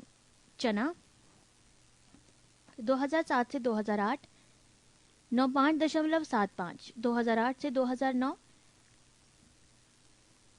NA 2008 से 2009 7.05, तूर 2007 से 2008 3.08, 2008 से 2009 लक्ष्य NA 2008 से 2009 2.21, दालें 2007 से 2008 14.76, 2008 से 2009 15.10, 2008 से 2009 14.66, कुल खाद्यान्न 2007 से 2008 230.78, 2008 से 2009 233.00, 2008 से 2009 233.88। प्रमुख फसलों के अंतर्गत सकल क्षेत्र मिलियन हेक्टेयर। फसल खाद्यान्न 2008 से 2009 123.8, दालें 23.0, चावल 45.6, गेहूं 27.6, मोटा अनाज 32.6, तिलहन 27.7। पृष्ठ 257। काश्तकारी सुधार के अंतर्गत मुख्यतः 3 प्रकार के उपाय किए गए हैं। 1. लगान का नियमन, 2. काश्त अधिकार की सुरक्षा तथा 3. काश्तकारों को भूमि का मालिकाना अधिकार।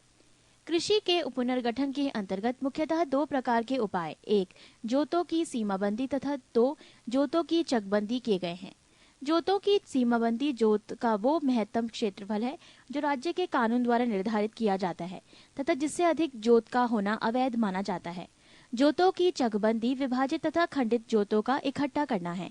भारत में सर्वाधिक जोतों की संख्या सीमांत प्रकार का है।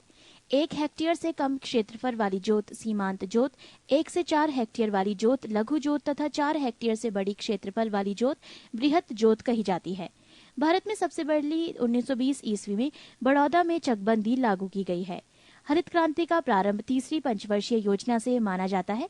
हरित क्रांति का सर्वाधिक सकारात्मक प्रभाव गेहूं पर पड़ा है, जिसकी पैदावार में 500% की वृद्धि हुई। कृषि वित्त के गैर संस्थागत स्रोतों में महाजन तथा साहूकार संबंधी या रिश्तेदार, व्यापारी, जमींदार और आढ़तिये प्रमुख हैं। कृषि वित्त के संस्थागत स्रोतों में सहकारी समितियां और सहकारी बैंक, व्यापारिक बैंक, क्षेत्रीय ग्रामीण बैंक, सरकार आदि प्रमुख हैं। सहकारी साख संगठन का प्रारंभ सर्वप्रथम 1904 ईस्वी में हुआ था। प्राथमिक सहकारी समिति का अल्पकालीन ऋण उपलब्ध कराती है।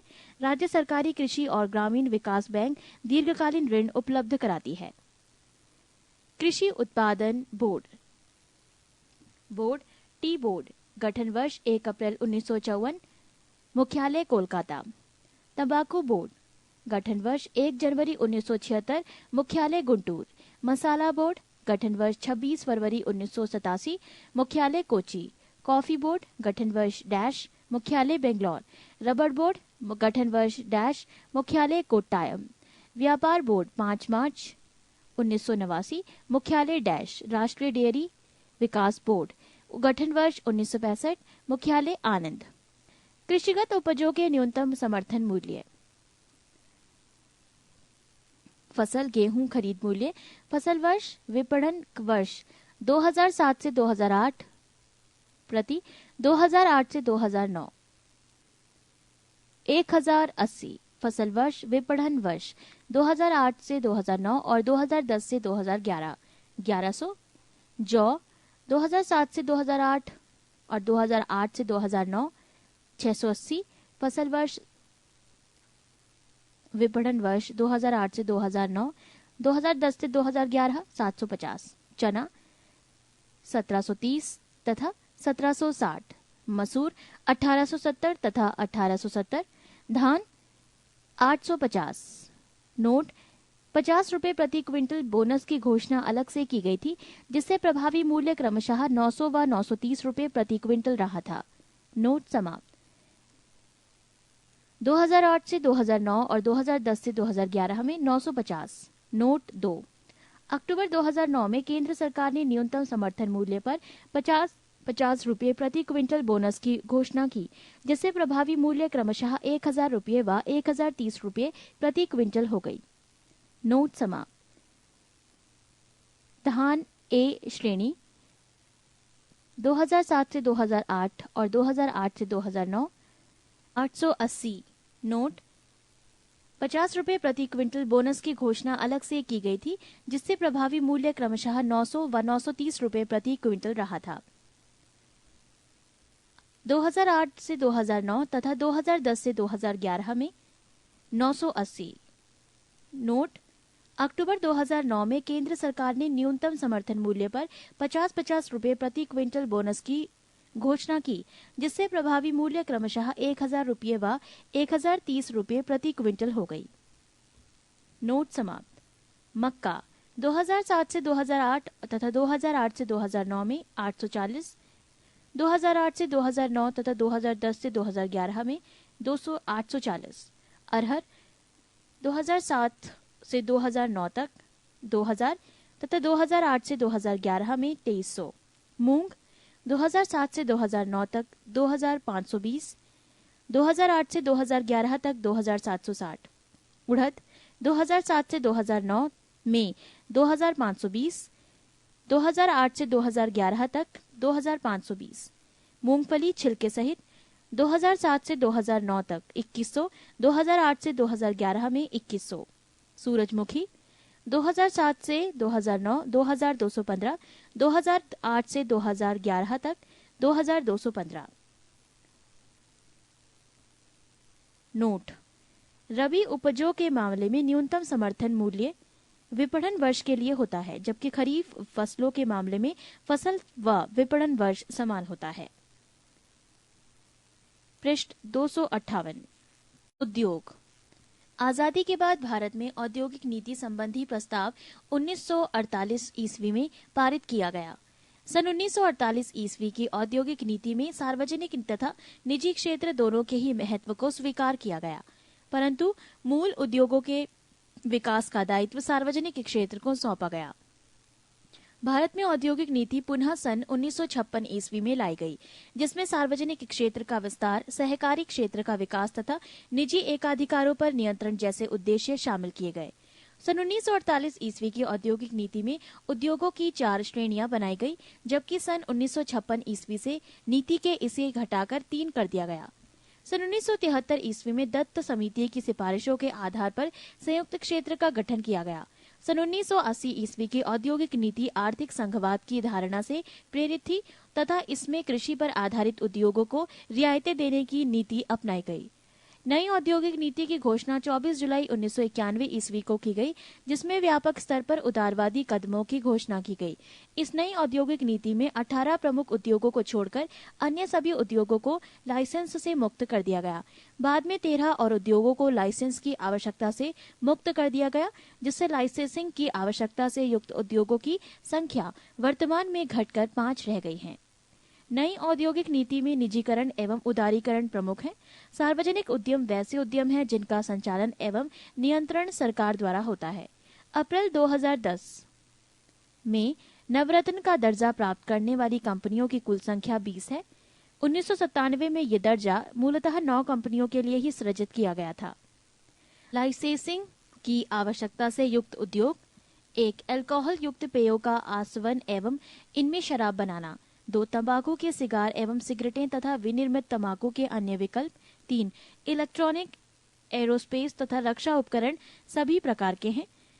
4. Detonating fuse, safety fuse, gun powder, nitrocellulose तथा माचिस सहित औद्योगिक विस्फोटक सामग्री। 5. खतरनाक रसायन। और अब नवरत्न का दर्जा प्राप्त कंपनियां: 1. भारत हेवी इलेक्ट्रिकल्स लिमिटेड भेल, स्थापना वर्ष 1950, मुख्यालय नई Delhi. 2. Bharat petroleum corporation limited BPCL, स्थापना वर्ष 1976, मुख्यालय Mumbai. 3. Hindustan petroleum corporation limited HPCL, स्थापना वर्ष 1976, मुंबई। 4. भारतीय तेल निगम IOC, स्थापना वर्ष 1964, मुख्यालय नई दिल्ली। 5. महानगर टेलीफोन निगम लिमिटेड MTNL, 1986, नई दिल्ली। तेल एवं प्राकृतिक गैस निगम ONGC, 1956, देहरादून। राष्ट्रीय ताप विद्युत निगम NTPC, 1975, नई दिल्ली। भारतीय इस्पात प्राधिकरण लिमिटेड SAIL, 1974, नई दिल्ली। भारतीय गैस प्राधिकरण लिमिटेड GAIL, 1984, नई Delhi. Bharat electronics limited BEL, 1954, Bangalore. Hindustan aeronautics limited HAL, 1940, Bangalore. Power finance corporation PFC, 1986, नई दिल्ली। राष्ट्रीय खनिज विकास निगम NMDC, 1950, Hyderabad. Power grid corporation of India limited PGCIL 1989 नई दिल्ली, ग्रामीण विद्युतीकरण निगम लिमिटेड REC 1969 नई Delhi, National Aluminium Company NALCO 1981 Orissa, भारतीय नौवहन निगम SCI 1961 Mumbai, Coal India Limited CIL 1975 Kolkata, राष्ट्रीय इस्पात निगम limited RINL 1982 Visakhapatnam, Oil India Limited oil स्थापना वर्ष 1959, मुख्यालय डुलियाजन।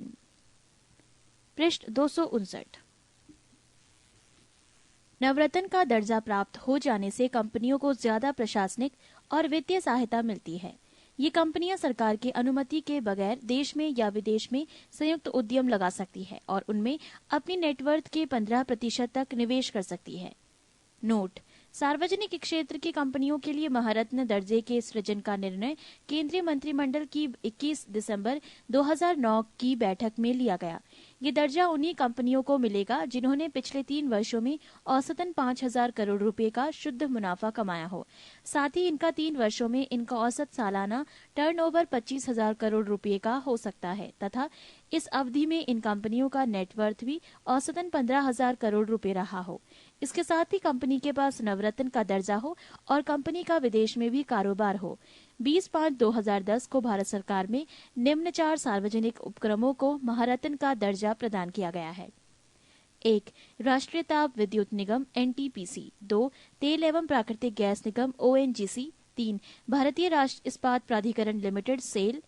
4. भारतीय तेल निगम IOC।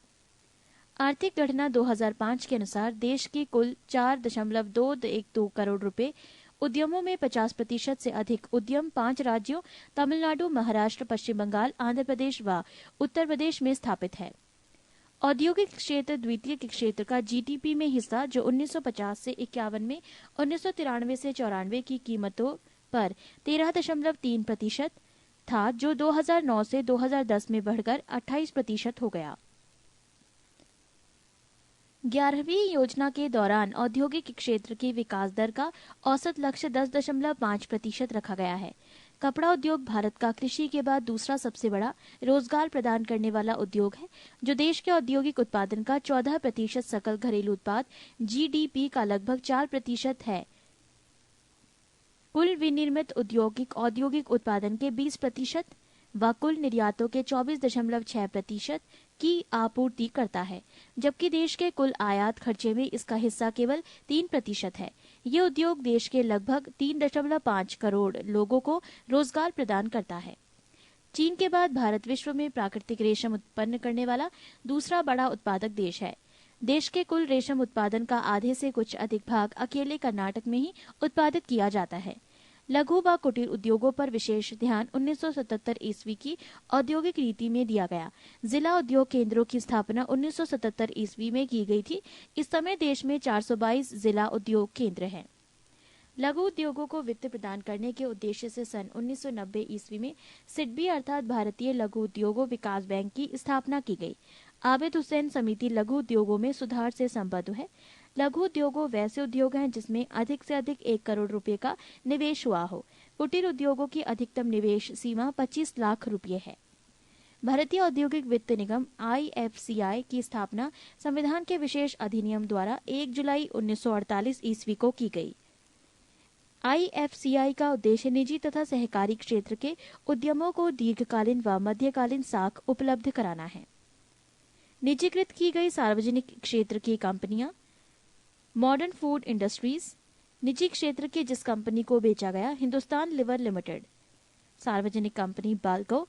निजी क्षेत्र की जिस कंपनी को बेचा गया: टाटा सन्स। हिंदी टेलीप्रिंट्स HFCL। विदेश संचार निगम लिमिटेड। टाटा समूह की पैनाटोन फिनेफेस्ट। IBP limited. भारतीय तेल निगम। Paradip phosphates limited. जुआरी मारोग फॉस्फेट्स प्राइवेट लिमिटेड। पृष्ठ 260। ICICI अर्थात भारतीय औद्योगिक साख एवं निवेश निगम लिमिटेड की स्थापना सन 1955 ईस्वी में भारतीय कंपनी अधिनियम के अंतर्गत की गई है। ICICI का कार्य निजी क्षेत्र में स्थापित होने वाले उद्यमों की स्थापना, विकास तथा आधुनिकीकरण में सहायता करना है। औद्योगिक वित्त के क्षेत्र में भारतीय औद्योगिक विकास बैंक का स्थान सबसे ऊंचा है। व्यापार, स्वतंत्रता पूर्व भारत के विदेशी व्यापार उपनिवेशवाद के सिद्धांतों से संचालित होने लगे थे, परंतु स्वतंत्रता के बाद इसकी दशा व दिशा में व्यापक परिवर्तन आए।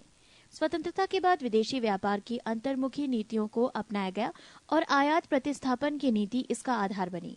व्यापार उदारीकरण का प्रयास 80 के दशक से आरंभ हुआ तथा 90 के दशक 1991 ईस्वी के बाद में उदारीकरण व विश्वव्यापीकरण की व्यापक नीति बनी।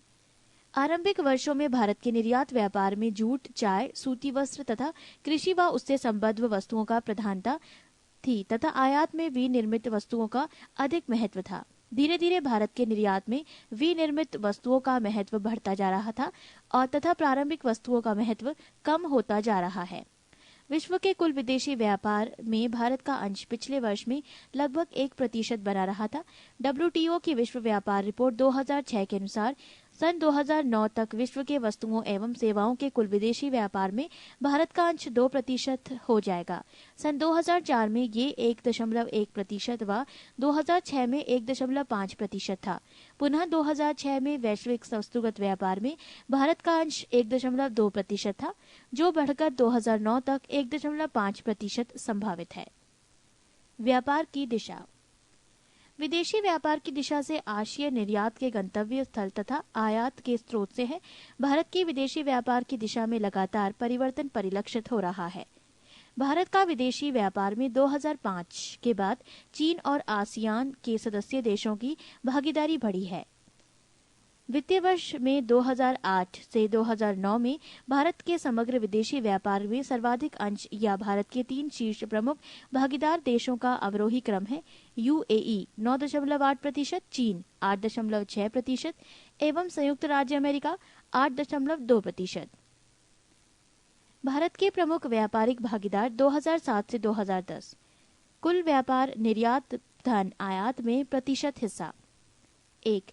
UAE 2007 से 2008 में 7.0, 2008 से 2009 में 9.8, 9 से 10 में अप्रैल और सितंबर 9.2। 2 चीन 7 से 8 में 9.2, 8 से 9 में 8.6, 9 से 10 में 9.4। 3 अमेरिका 7 से 8 में 10.1, 8 से 9 में 8.2, 9 से 10 में 8.1। 4 सऊदी अरब 7 से 8 में 5.6, 8 से 9 में 5.1, 9 से 10 में 4.4। 5 जर्मनी 2007 से 2008 में 3.6, 8 से 9 में 3.8, 9 से 10 में 3.5। 6 सिंगापुर 7 से 8 में 3.7, 8 से 9 में 3.3, 9 से 10 में 3.2। ईरान 3.1, 7 से 8 में 8 से 9 में 3.0, 9 से 10 में 3.3। हांगकांग 2007 से 2008 में 2.2, 8 से 9 में 2.7, 9 से 10 में 1.9।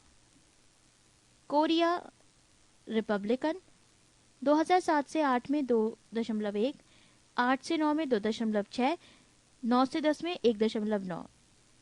यूके 7 से 8 में 2.8, 8 से 9 में 2.6, 9 से 10 में 2.4। ऑस्ट्रेलिया 7 से 8 में 2.2, 8 से 9 में 2.6, 9 से 10 में 2.9। स्विट्जरलैंड 7 से 8 में 2.5, 8 से 9 में 2.5, 9 से 10 में 2.8। जापान 7 से 8 में 2.5, 8 से 9 में 2.2, 9 से 10 में 2.3। मलेशिया 7 से 8 में 2.1, 8 से 9 में 2.2, 9 से 10 में 1.9। 15 नाइजीरिया 2007 से 8 में 2.1, 8 से 9 में 2.1, 2009 से 2010 में 1.9। योग 2007 से 2008 में 60.7, 2008 से 2009 में 61.3 तथा 2009 से 2010 अप्रैल और सितंबर तक 59.6। ये थे भारत के प्रमुख व्यापारिक भागीदार 2007 से 2010 तक। 2008 से 2009 में भारत विश्व परिणय व्यापार में 31वां प्रमुख निर्यातक तथा 24वां प्रमुख आयातक है। निर्यात व आयात दोनों में ही ऋणात्मक वृद्धियों के चलते पूरे वित्तीय वर्ष 2008 से 2009 में निर्यातों में डॉलर मूल्य केवल 13.6% की ही वृद्धि दर्ज की गई है, जबकि आयातों में वृद्धि 20.7% रही। 2008 से 2009 के दौरान रत्नों व आभूषणों के निर्यात में डॉलर मूल्य में 42.1% की वृद्धि दर्ज की गई है।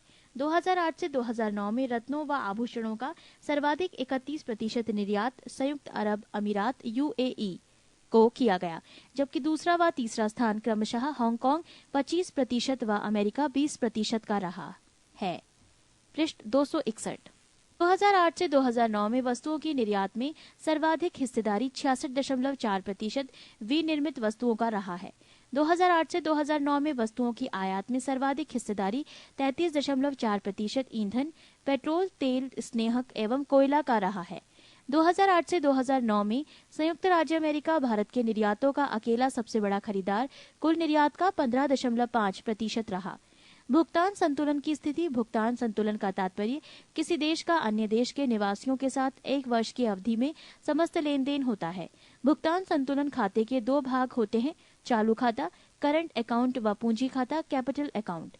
चालू खाता के अंतर्गत वस्तुगत व्यापार, आयात, धन निर्यात के साथ साथ अदृश्य मदों, बीमा, परिवहन, पर्यटन, उपहार आदि की लेनदारियों व देनदारियों को सम्मिलित किया जाता है।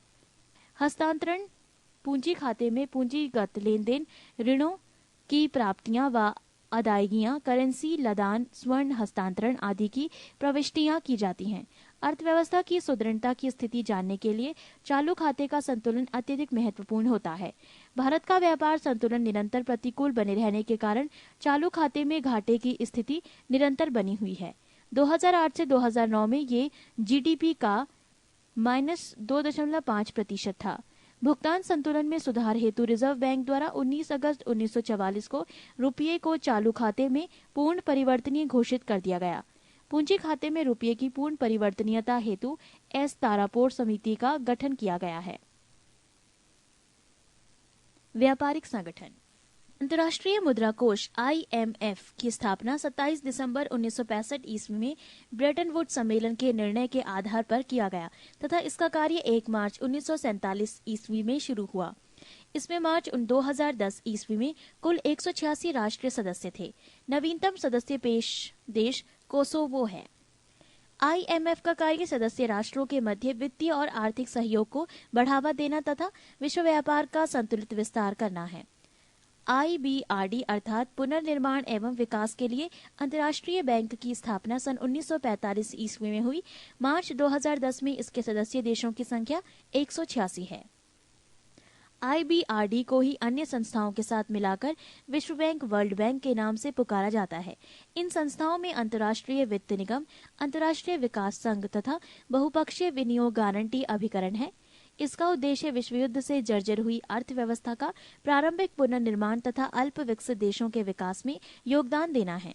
इस समय ये सदस्य देशों में पूंजी निवेश में सहायता तथा अंतर्राष्ट्रीय व्यापार के दीर्घकालीन संतुलित विकास को प्रोत्साहित करने में लगा है। गाट अर्थात प्रशुल्क और व्यापार पर सामान्य समझौता 30 अक्टूबर 1947 ईस्वी को हुआ था तथा 1 जनवरी 1948 ईस्वी से लागू हुआ। गैट के मूल सिद्धांत थे समान प्रशुल्क की नीति, परिमाणात्मक प्रतिबंधों को हटाना तथा व्यापारिक वाद विवाद का लोकतांत्रिक तरीके से निपटारा करना। 12 दिसंबर 1995 ईस्वी को गैट का अस्तित्व समाप्त कर दिया गया तथा 1 जनवरी 1995 ईस्वी को इसका स्थान WTO अर्थात विश्व व्यापार संगठन ने ले लिया। WTO का मुख्यालय जेनेवा में है तथा वर्ष 2008 में इसके सदस्य देशों की संख्या 153 थी। कैप वर्डे WTO का 153वां सदस्य है। भारत भी इसका सदस्य है। पृष्ठ 262। मंत्री स्तरीय सम्मेलन WTO की सर्वोच्च संस्था है। सभी सदस्य देशों के मंत्री इसके सदस्य हैं। इस संस्था की प्रत्येक 2 वर्ष में कम से कम एक बैठक अवश्य होगी। आयात निर्यात के लिए वित्त अव्यवस्था हेतु भारत में शिखर संस्था निर्यात आयात बैंक एक्जिम बैंक है। इसकी स्थापना 1 जनवरी 1982 को की गई थी।